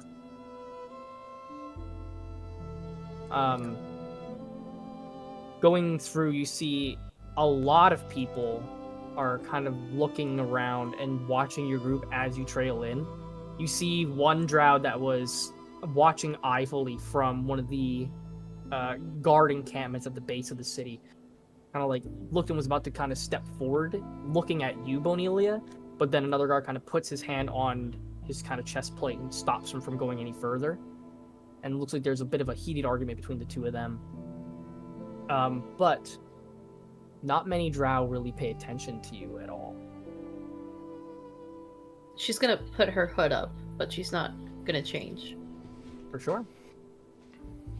Making your way to the peak of the city, you go to the staircase that leads to the upper level, and there's a few more guards that ask you the same kind of question. Eventually, they kind of lead you through. Once you get to that top layer, you see this fountain that has this kind of like cleaner looking water than you've seen in most towns in Ecrium. It looks fairly fresh, even. This place is dressed to the nines in guards. Drows are constantly doing patrols, dressed in whether it be heavy mail or chain mail or carrying what is quite rare for anywhere else in the city. They're carrying magical implements, whether it be staffs, spell books, or even amulets, and they're kind of holding themselves quite still. Some kind of begin to glow magic aura as you come by, but once again, just like the traditional guards, they're kind of beckoned away. You guys arrived at the main building. Can I just make it like a note that Lascivious is upon like also like just observing like certain areas and like maybe where there's like a library or something. Lascivious is paying attention to and looking for like as they're going about their lives, like seeing like the physical gestures that seem to be like a greeting or a thank you or something like that. Just taking note of like how they interact with each other. Yeah. I would say like just through kind of keeping a watchful eye on the people, there are a couple of basic gestures that you see. Like you notice that they're very keen on bowing, but only certain people bow. A lot of them are bowing to the guards or authority-looking figures, as well as there is a small little thing that they do with their hair. You see that some of these drow, when looking upon like certain figures in society, some of the more well-dressed, some of the people are moving one part of their hair to the other side of their head. Lascivious's hair is kind of just tied back all together, so I don't know if that would apply. You see this very rarely, though. It looks like it's not a very common gesture. Okay. Okay, cool.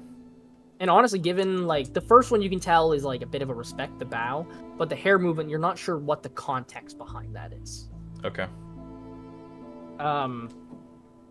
Once you arrive at the main entrance to the center building, you see one man comes forward. He is a drow, looks to be about middle age, so he's got some grayness to his hair. He carries this large, like probably about a 400 to 500 page thick book in front of him. As he stops your group, and goes, "Sorry, may I have your names and your business here in the Velstead capital?" I approach him, I give a quick bow, and then I state my name, and I'll just be stating everybody else's name for the ledger. Lascivious does a bow as he's referenced. For sure. Does anybody else bow? Yeah, I'll bow. I think I do a wave from behind my shoulders. Just kidding. No, I'll bow. Sonnet. I feel your presence. Be like, Lair kind of like sees you all do and does it as well. His is a little like less properly formed. The man kind of writes down each of your names: Civius Vexus, Mabel Magnolia, Sonnet Dilvin, Bonelia, Michaela Stonerose, Larry. And this meeting is to discuss. I'll be discussing this with Erzin, but it'll be about a cooperation between Velstead and the rest of Ecrium. That'll be the best way to put it. See, he closes the book and goes, "I already have your answer. The answer is no. Erzin has set his sights on moving into the Underdark and is not looking to take any input on the matter at this time." Well, I am here to speak with him personally, so I'd rather hear him say that answer to me and not take it from the bookkeeper.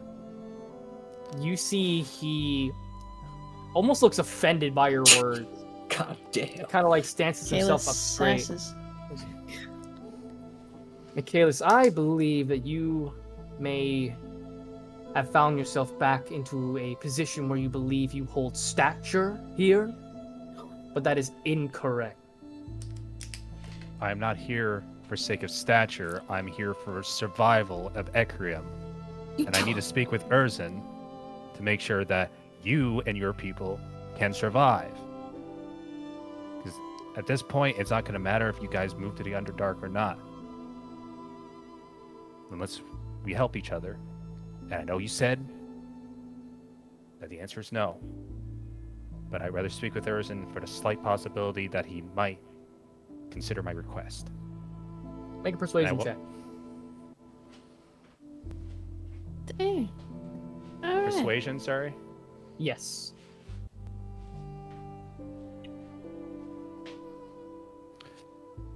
That'll be a 16. Can I- Oh, Can I do a? Can I give him the help action? By Sure. just and I go. Surely Master Erzin is capable of speaking for himself. Okay. And then I Roll just, with And I come in and I say, not the bookkeeper. Just kidding. dude, no, stop! And negative. Yeah. Disadvantage. So- So I just roll it one more time then, because I rolled a 16. I can keep So that. 16 is the one. If So far. if anything is let me know if there's anything above a 16. Please, please, please, please. Still 16. 16? Okay. The man kind of like, you can see his grip on his book kind of tighten as he still takes some offense. Hmm. You'll have to forgive me, Michaelis. You and your group will have to wait outside. I will go speak with Erzin. Of And course. you see he turns around and begins to walk into the castle, and you see about 4 guards rush after him, kind of blocking your group from the entrance to the capital. Sivius is just sitting here like, I could fucking get in there if I wanted to. A little bit of time goes by. I would say about 30 minutes to 45. Lyric just kind of like is looking around, like, place is really intense, Michaelis. Say that again, Walker. You cut out for me. This place is really intense. It is intense times. And Joe, on a good day, are just very sullen. So. Drow. Oh, a drow. I thought he said my name. Yeah. I was like, And hold Joe. on. Oh, all this drow. Drow. Yeah. About 45 minutes goes by, and you see the man with the book come back out.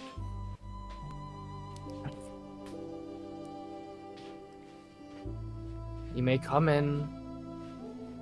As he turns around and gestures for the 6 of you to follow. Yeah. Guys, I stand my ground.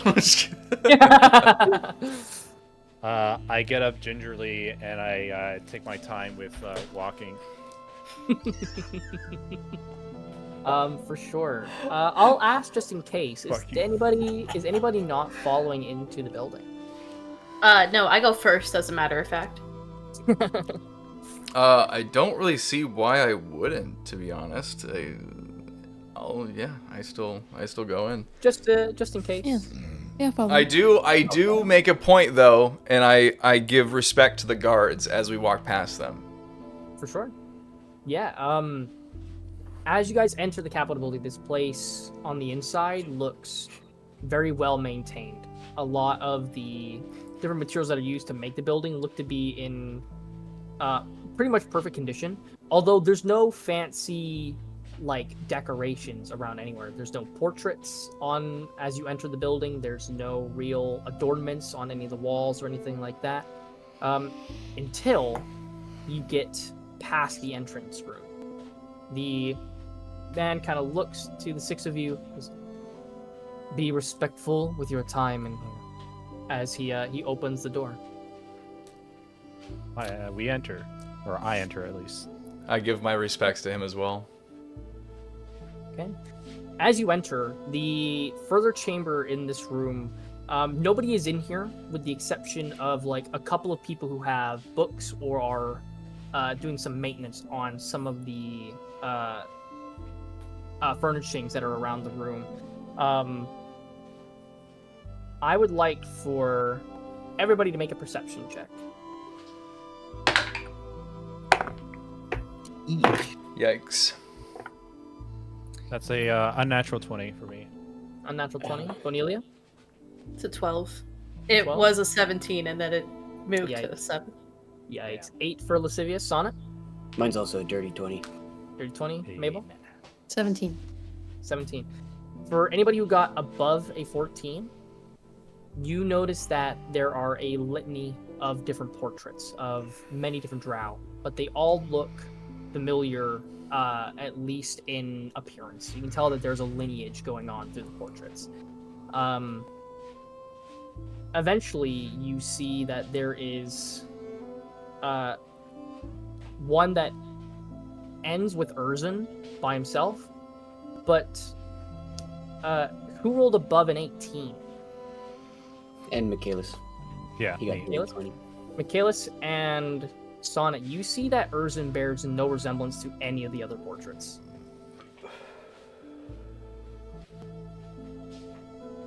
I kind of like, I see Sonnet noticing that too. I'm just like,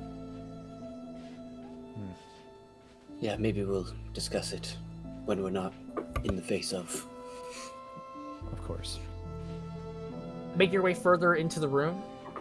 You eventually come to a small double door made out of wood, very modest compared to the materials used on the outside of the building. What do you guys do? I kind of look to the others, just like, all right, well, this is it. I don't know how this conversation is going to go. Meadowpie. Things might get heated, to say the Hey. least. It's fine. You got this. I'm going to cast Bardic Inspiration on him. You can use a D. What is it right now? D4? D10. No, You can add a D10 to whatever ability check, saving throw, or attack roll that you make within the next, I believe it's 10 minutes. For sure. I'm gonna give Michaelis a reassuring pat and cast Death Ward. But would I'm you gonna know go that to you've the- Just cast finger of this? death. Just No. dies, finger of death. I'm gonna go to Benelia and he's just like, I appreciate that. You're welcome. Just say thank you, Michaelis. Just say thank you. I would really like Just to say think thank that you. Urzin's not... Okay, thank you. And I go and open the door gently, and I open it up enough for everybody to walk through. Okay. You open the double doors. You see that in this area there is it's kind of like a larger chamber. Same material as used on the outside, a lot of granite as well as amethyst for the purple and the bronze-ish colors, as well as the orangish hues to it. The room is lit by these glowing blue tinted orbs that kind of hover around the space very gently. They almost provide this think of like a blue light filter in terms of the shift that it's giving the space. As you see, there is a fairly large desk with a litany of different papers and a chair that is faced off sideways, giving a side profile as you see Erzin is sitting in a chair looking at a portrait of himself up on the wall. A little egotistical. Hello. I mean, look at him though. What a man! Look at I him. mean, it's not wrong. Yeah, I mean, Anyway, sorry. I'm I gonna take it back. turn to the others and Take me. just kind of motion for them just to stay at the base of the stairwell, and I'm gonna go up to speak with them at the desk. Sorry. We can. Interesting. little Like, groupies over here. what do you mean? Yeah. Oh, Just a little bit we're of not supposed to be distance. there? Interesting. Well, I don't want you guys crowding his desk. I just want you guys to be Well, you a will little also. What? I mean, Okay, I'm just gonna leave. All right, see ya. Michaela's got this. He doesn't Stay need here. anyone. You know what, Michaelis, you don't got this. Revoke Bardic Inspiration. come on. Just kidding. Yeah, you take the first steps properly into the room. You see Erzin is still kind of just looking at the portrait up on the wall, until eventually he averts his gaze and kind of swivels on his chair to kind of face you properly. Michaelis, Urzen.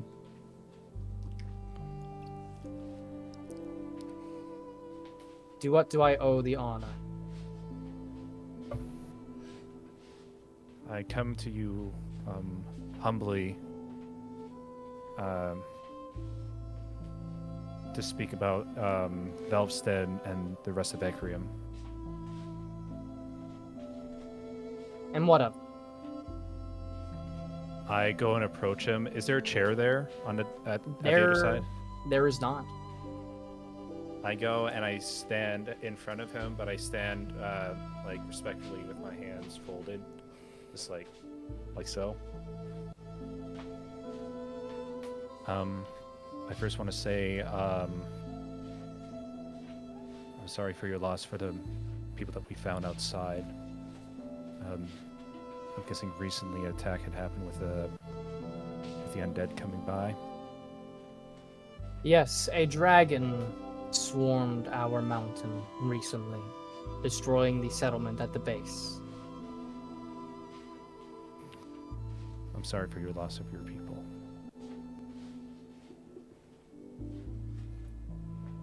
You see Urzen goes and he takes the strand of his hair and he puts it over to the other side.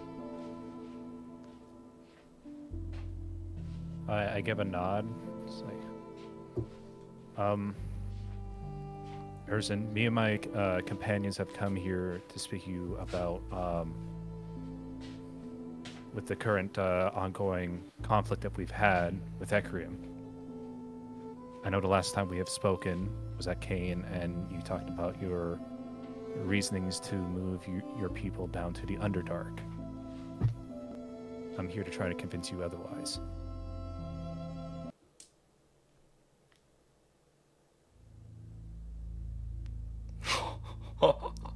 You see he looks to you. You're going to have a very, very hard time, Michaelis. I'm aware of that. I go and kind of this like instead of standing in front of him, I kind of go to the side of the desk and kind of just like I kind of relax my pose a bit just to be like a little more non-confrontational. It's like, as you know, this necromancy that we've seen before has gotten to be quite a lot more powerful than what we've seen. Yes, I was sent a raven about the damage that some automatons, some machines had done to King. Yes, it was a hard battle, but we fought them off. Have you come across any such automatons in your area? None that any of my scouts have reported, no. What of anything else? Any other enemies besides the undead? Not as far as I'm aware. Should I be aware of enemies, Michaelis? Besides the automatons and perhaps some other varying, more powerful undead? No. Nothing that would affect the mountain here, or hopefully not in the Underdark. But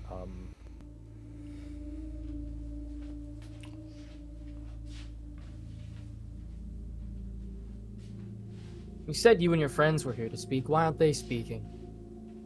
We're not in the room. No, you guys were in the room. He wanted us to stay at the bottom of the You're stairs. just like slightly. You're just slightly away. You said at the I just bottom don't- of the stairs. You literally said at the bottom of the stairs. It's like Michaelis told us.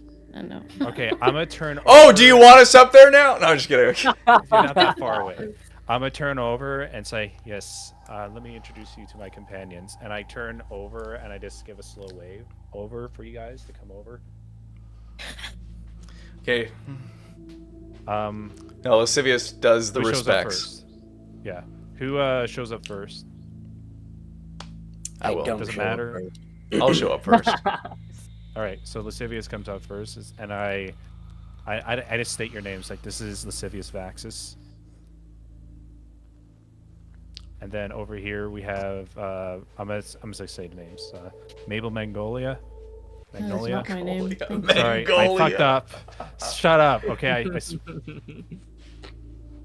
and then I introduce Bonelia, and then I say, and this is Sonic Television. These are my companions and my friends. And then, oh yeah, Lyric. Fuck. Well, also my name is Devlin, but that's Yeah. fine. Sorry, okay. Out of game, I keep on Yeah. saying Delvin Sonnet because of fucking Telvin. Skyrim. It's Mongolia fine. for some reason. That's Yep. That was a misspeak. Mongolia. entirely different. My name is Don't Lascivious focus on this. Voxus. It's important though. First I turn impressions. to Urson Come on. and say, I'm really trying here. This is why That's why I we're don't have a friends last right now. name. Yeah, this is why I do the talking mostly. He, as you introduce them, yes, there's been faint introductions during the council meeting recently. Mhm. I am surprised. You have a skeleton amongst your party? She's very trustworthy, and I know you're looking at me with questionably about this, but Michaelis, if I were to despise necromancy the way the rest of this nation was, I would be a hypocrite. Our people are founded upon necromancy. It is a magic that our people essentially created. an honor, yes. Interesting. We do not use necromancy typically out of respect for the rest of the nation, but here it is a respected art, but limited. Who is the caster of your undead construct?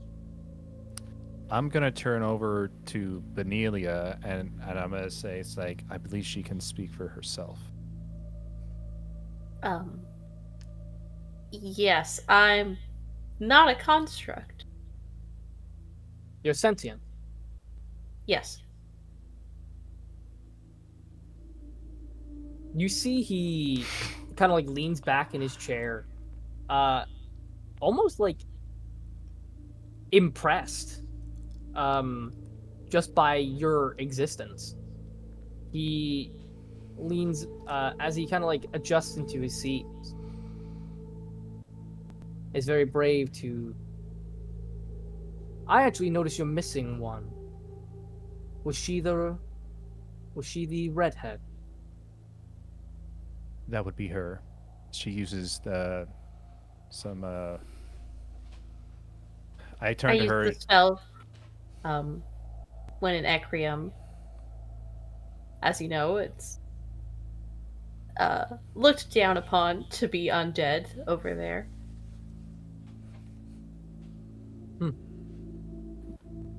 It's very brave of you all to walk around with her. One simple dispel magic would have potentially thrown you all in prison, if not worse.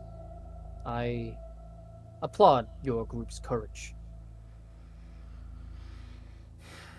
I thank you, Urson.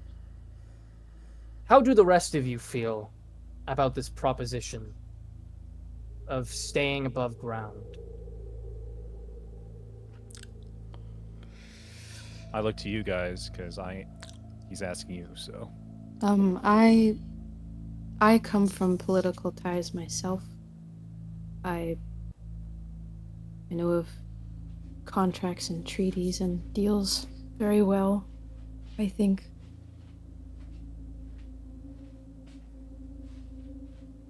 I think I understand that in trying times it's important to prioritize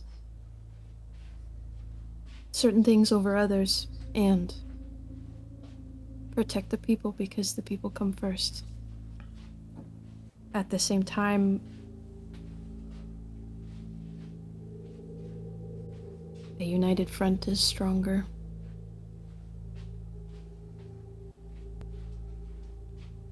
But that's my opinion.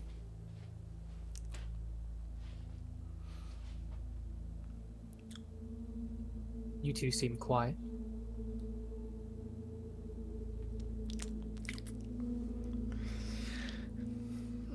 usually he would have spoken by now, so I just thought. I must be honest. I'm not really a political speaker type, but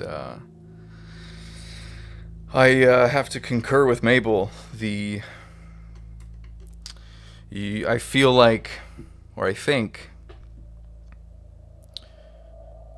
if you turn away from Union and head off on your own, you leave yourself vulnerable. And I know that if I'm down, I'd like to see a hand reaching out for me in help.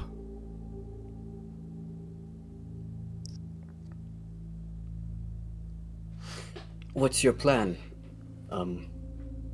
Being down here. Our people before Ecrium became a unified nation, my people stayed in the Underdark for decades. We thrived in the Underdark. There is still food, there is still water. There are people that live there aside from us. We can still make allies with other people who live in there. Our goal is to return to where we originated from, return to the roots, go back to what we value most as Drow, and that is our people.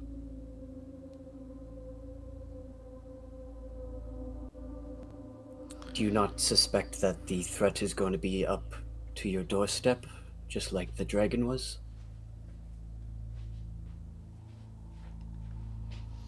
The dragon will not go into the Underdark. I can be confident of that. But are you confident about Lolth?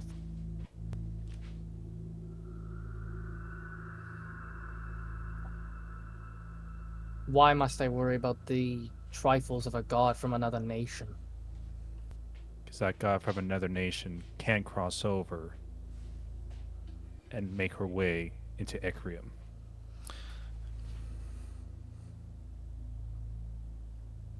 When we're Michaelis, over... I'm not sure if you know this. The Drow are Lolth's people. I'm aware of that.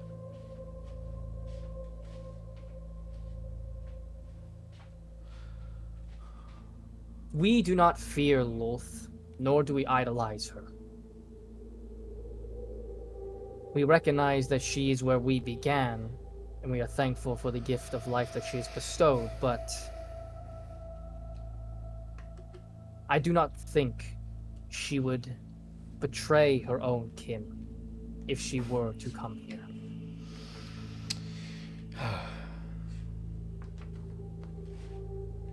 And that is a big if she were to come here. I've seen no proof of such.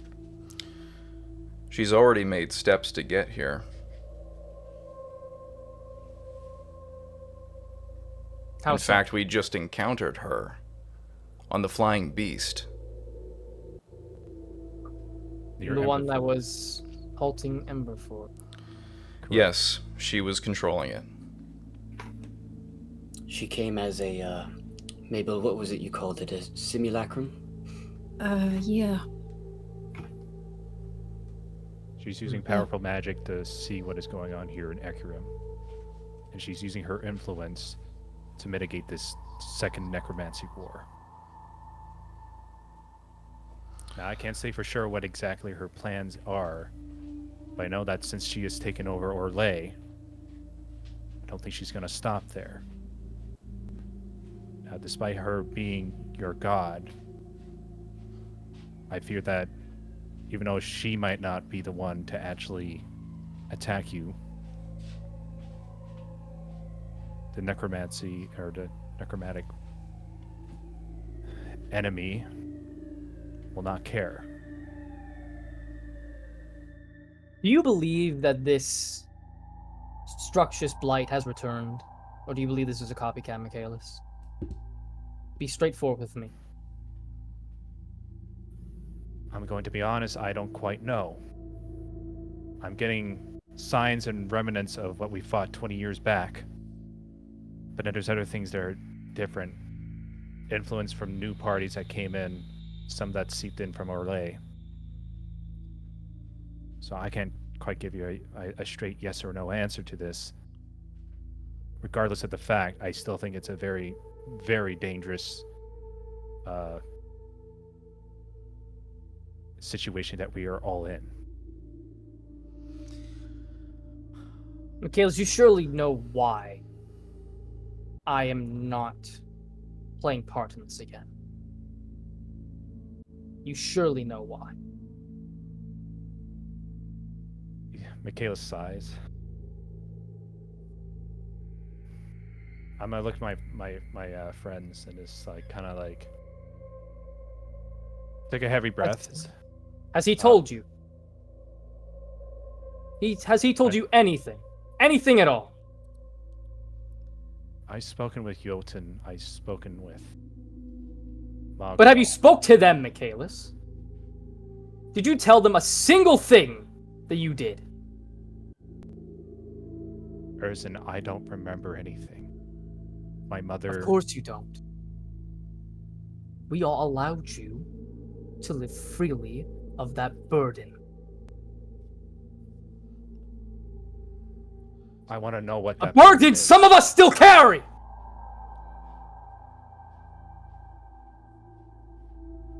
Erzin, I need to know what that burden is. So far, everybody has refused to tell me what it is. And at this point, I need to know what it is so I can try to make things right.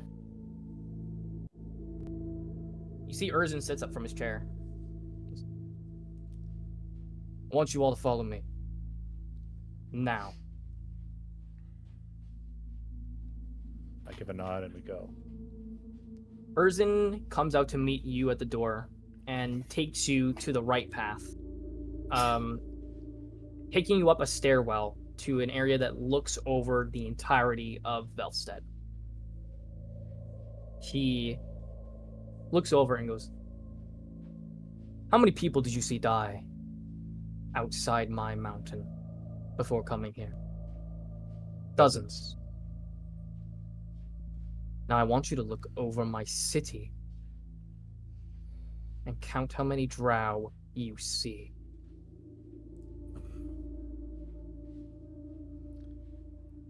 Can I make a perception check? Yeah, whoever wants to can make a perception check. We were already told it was like about 2/3 or 2 to 3/4. Oh, 15. I'll still roll for it. That's a 19. 30. Okay, 19. Sana just... Oh, that's how much. Okay. Yeah. Bonelia? 8. Mabel? 12. Mabel and Times. Bonelia. Let's see, what was yours? 15. 15? Mabel and Bonelia, with how high you're up, it's hard to kind of actually see groups, and that's telling in itself. The rest of you see that there is a lot more buildings than there are people. A lot more. Erzin leans against the railing to the building because 2/3, Michaelis. 2/3 of the entire drow population gone. In an instant.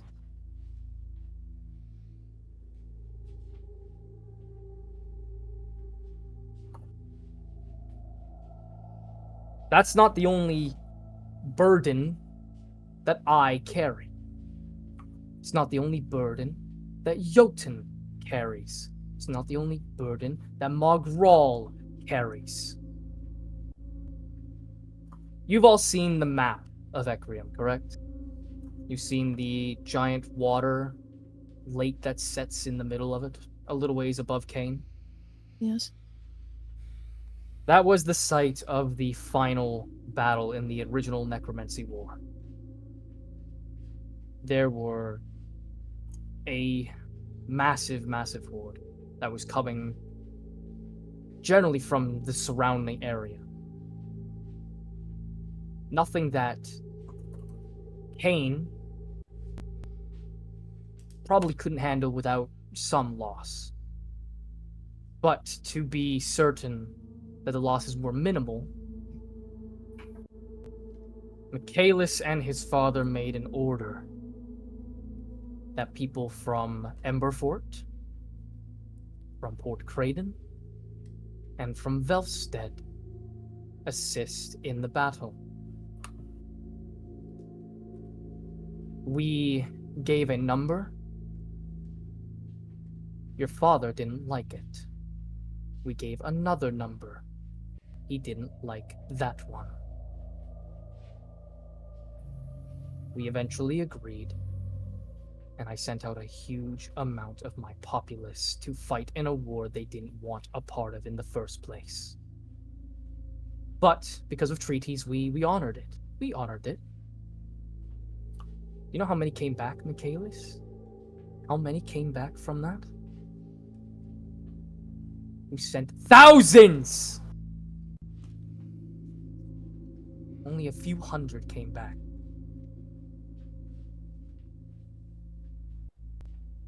Do you really think I'm willing to risk the final third of my entire population on another war that we probably won't even survive? Think about it for a single second. We follow through with this, there is the potential eradication, an extinction event of my people. And that extinction event may still come even if you go into the Underdark. If we do it now, it's almost guaranteed. If we leave to the Underdark, because at least there's a chance that we return to our roots. We rebuild my people, and then potentially we come up to salvage whatever remains of this nation. Although what remain of this nation is dead. And when you come back up from the Underdark, however long it takes, it'll only be dead, and it'll come after you, and then all you will be dead. Look, we already went through this with Orlais. Orlais was not unified. And with that war, everybody got fucked. Alright? If we got unified more in the beginning and such, we may have had a chance to stop Lolth and a whole bunch of other enemies that were there that I can name them, but you're not going to know them, and who gives a fuck? Here, we're facing the same enemy, and I know that war was not one side or another, it was Feeric, alright?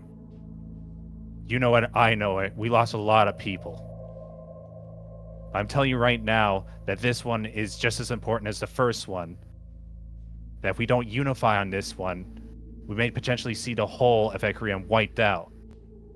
Because now, it's not just the necromancers anymore. Wolf's helping them.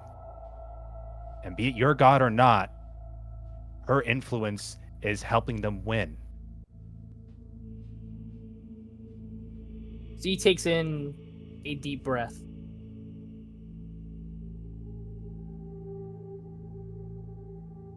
I want you all to come with me a little further. He leaves that balcony and takes you down into a hallway. You see the portraits line the wall of different, what you would assume to be leaders of Velstead once more. And you see he stops once he reaches his portrait. Michaelis, do you know why my portrait is on that wall?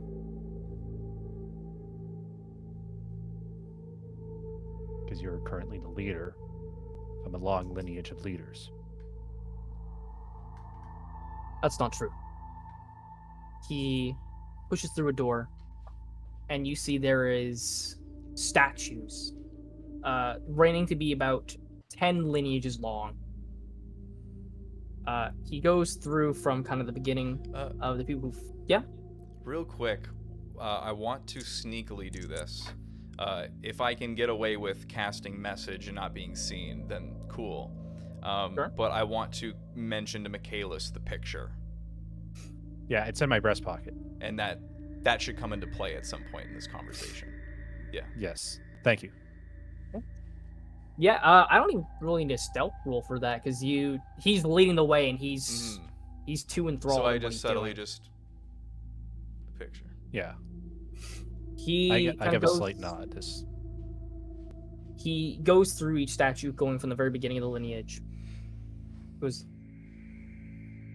these are the Jade family leaders. This one was the founder of our beginning settlement in the Underdark. Reigned for years.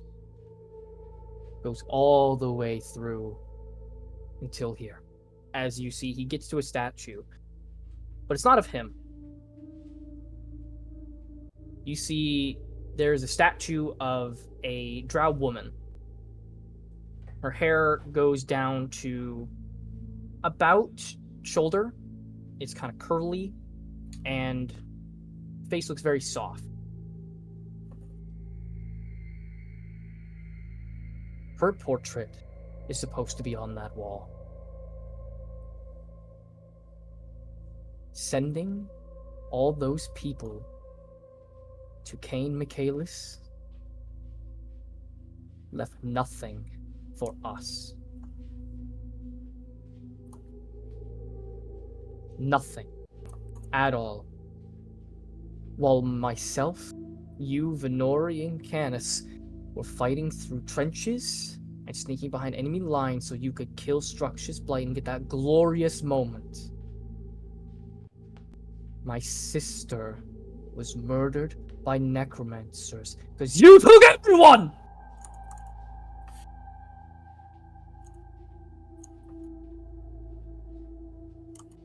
I'm not even in this family, Michaelis. I was adopted into this family by her. They treated me like family. The only family I ever had. And they're gone. All of them! So if you think for a second that past my own personal, the ones that gave me everything,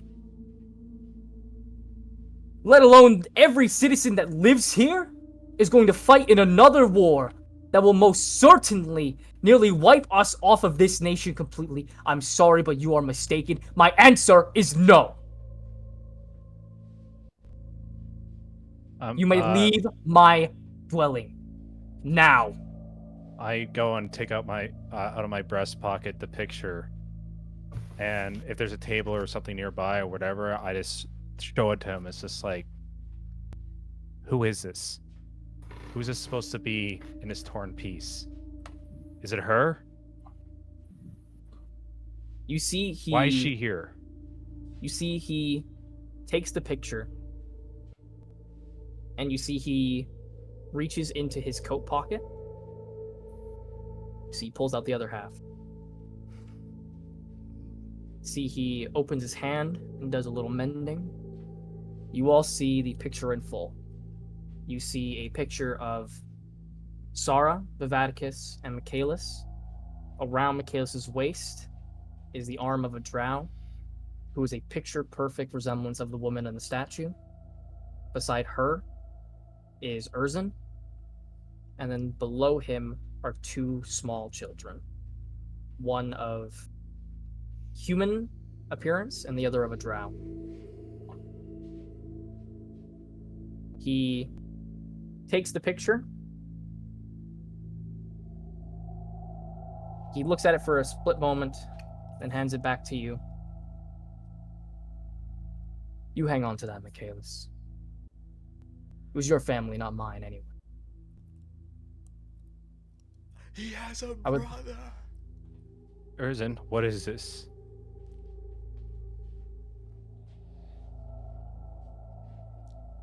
Urzin, this better not be a fucking trick. What is this? If you don't remember your own wife and kids, then I want you to leave my dwelling now, Michaelis. Go. Now. I want to step in real quick. Urzin, Master Urzin, respectfully. Michaelis had his memories taken from him, and I pull out the witches or the witch doctor's purse or whatever. Mhm. This was taken by, what was her name? Grigma or Saga? This was taken by Grigma or Saga. Michaelis's memories were offered to her. So forgive the, impulse here, but you cannot blame him for not remembering.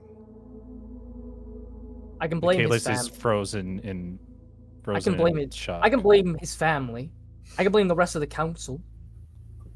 We all had to make an agreement that he would have his memories. Why do you think his mother was the only person who had an input on that? I was the only one who didn't want him to lose this memory. He needed to remember, and everyone else disagreed. So let me ask you this then. It is as you say it is. Why was that left? Why would you think this was left behind when the necromancy armor was stolen? The necromancy armor was stolen? Yes, and this is what remained. You see he... Can He I stops make for a an moment. insight to see if he already Yeah. knew? Yeah.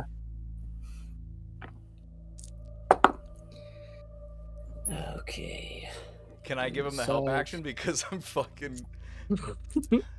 You can, sure. If you wanna give him the help action, sure. get That this would bread. be. Where's my insight? Oh, I only have a +4 of this guy, but I rolled a 17. So 21. 21 in total. He knows. But you recall back to when back to the council meeting when Sarah had mentioned about the armor being safe. Mhm. You recall back then that he had suspicion there in the first place. Yeah. So hearing it come from you, you can tell he's now confirmed his theory in his head. Okay, so not that he already knew Okay. it was Yeah, taken. he's just now that he he had confirmed the it. idea and now has completely confirmed it. You've confirmed that he thought that the armor was stolen and that she was playing face. He looks to you all. Oops.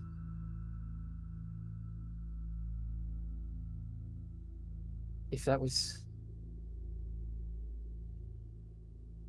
leave. I will set up dwellings for you for the night. Urzen. Come for me in the morning. I'm gonna still call I Urzen. go to Michaelis, I'm like, don't push it right now. So I push him out of the way. I say one last thing. Urzen, did I have any say in this decision to wipe my You see he- memories? You see he's silent and he just stares at his sister's statue.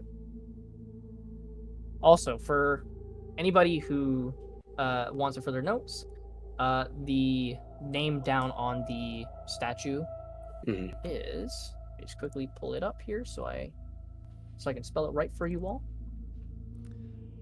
So I'm completely confused because I thought this whole time the picture was of Michaelis when he was a kid. So I'm Mm-mm. just... This No, is what? it was him younger, yes. It was For of him, No. some like, reason, younger. I thought it was just like, oh, he's a child in this.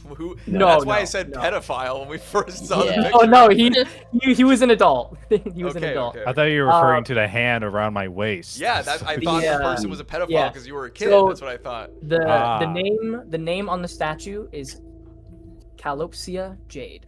Collapsia, yeah. Calopsia Jade. And I will post the picture of her in the character pictures, so that way She you better all be have hot. a reference for her. With respect, Michaelis. I Confirmed. just wrote down Calopsia Jade, Michaelis' dead wife. Yeah. Yep. You Michael, take see- a look. You see, he stares at that statue.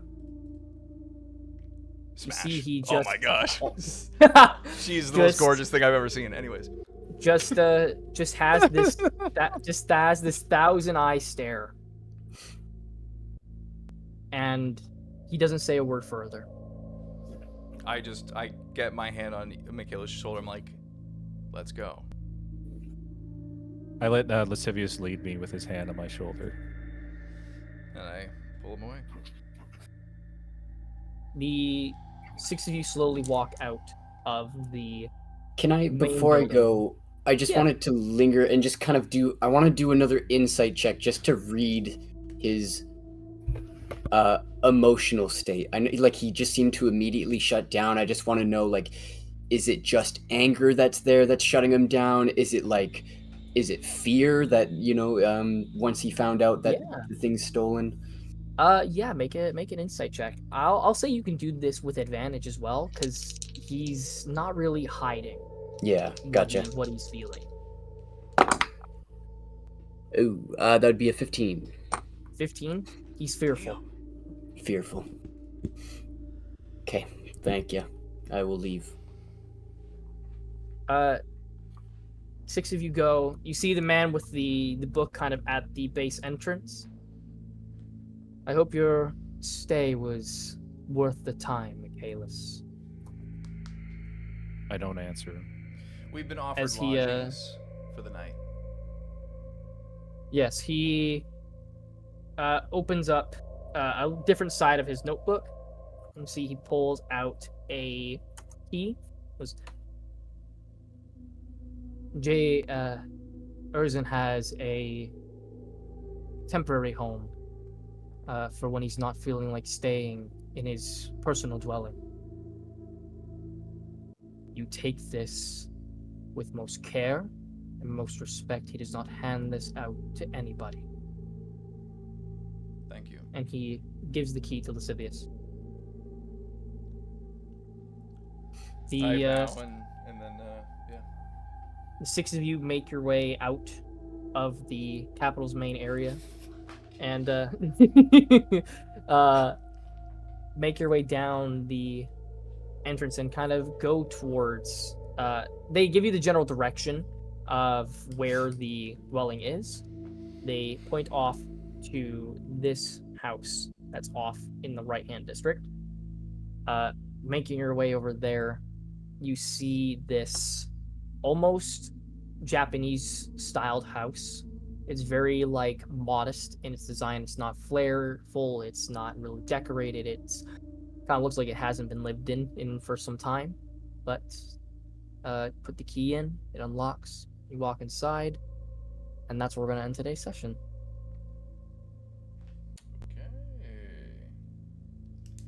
Damn, I completely misinterpreted that picture. Yep. Yeah. Like- I was so confused when you said it originally. I thought you were saying that Michaelis was a pedophile because Well, that's what I Yeah. thought It too. was- I thought my interpretation was that he thought it was me being regular me with a small child's No. arm around, and I No, thought he was calling me a straight up, pedophile, which I was just referring like, to the woman, the feminine hand, as a pedophile because I thought it was Michaelis when he was a young child. Like for some reason, No, that was my no. interpretation. And Why obviously, does that I was constitute joking. as? I was joking. I wasn't actually It serious. was a yeah, joke. no. You know. It's it So was. and then the I was fact so that confused. Michaelis had a wife and kids. Oh shit! Because that's why I said he has a brother because I thought he was young. Yeah, when you said that, Yeah. I was like, you was like, completely no. missed the mark. I'm like, oh my god. Ah! I It's did- good. yeah, It's good. That's hilarious. Congratulations, everybody! You avoided a combat encounter with a dragon turtle. Good job. Yeah. Yeah. No. I Hey, I we have gotta go combat back. with my fucking feelings now. Yeah, there's. Woo! All right, I'm gonna end this. Michaelis recording is gonna now. be fucked up next session. I don't think anything's gonna really happen with him. I think he's gonna be fucking this. Yeah, fair. Find out. He's gonna be staring off in the distance. Bye.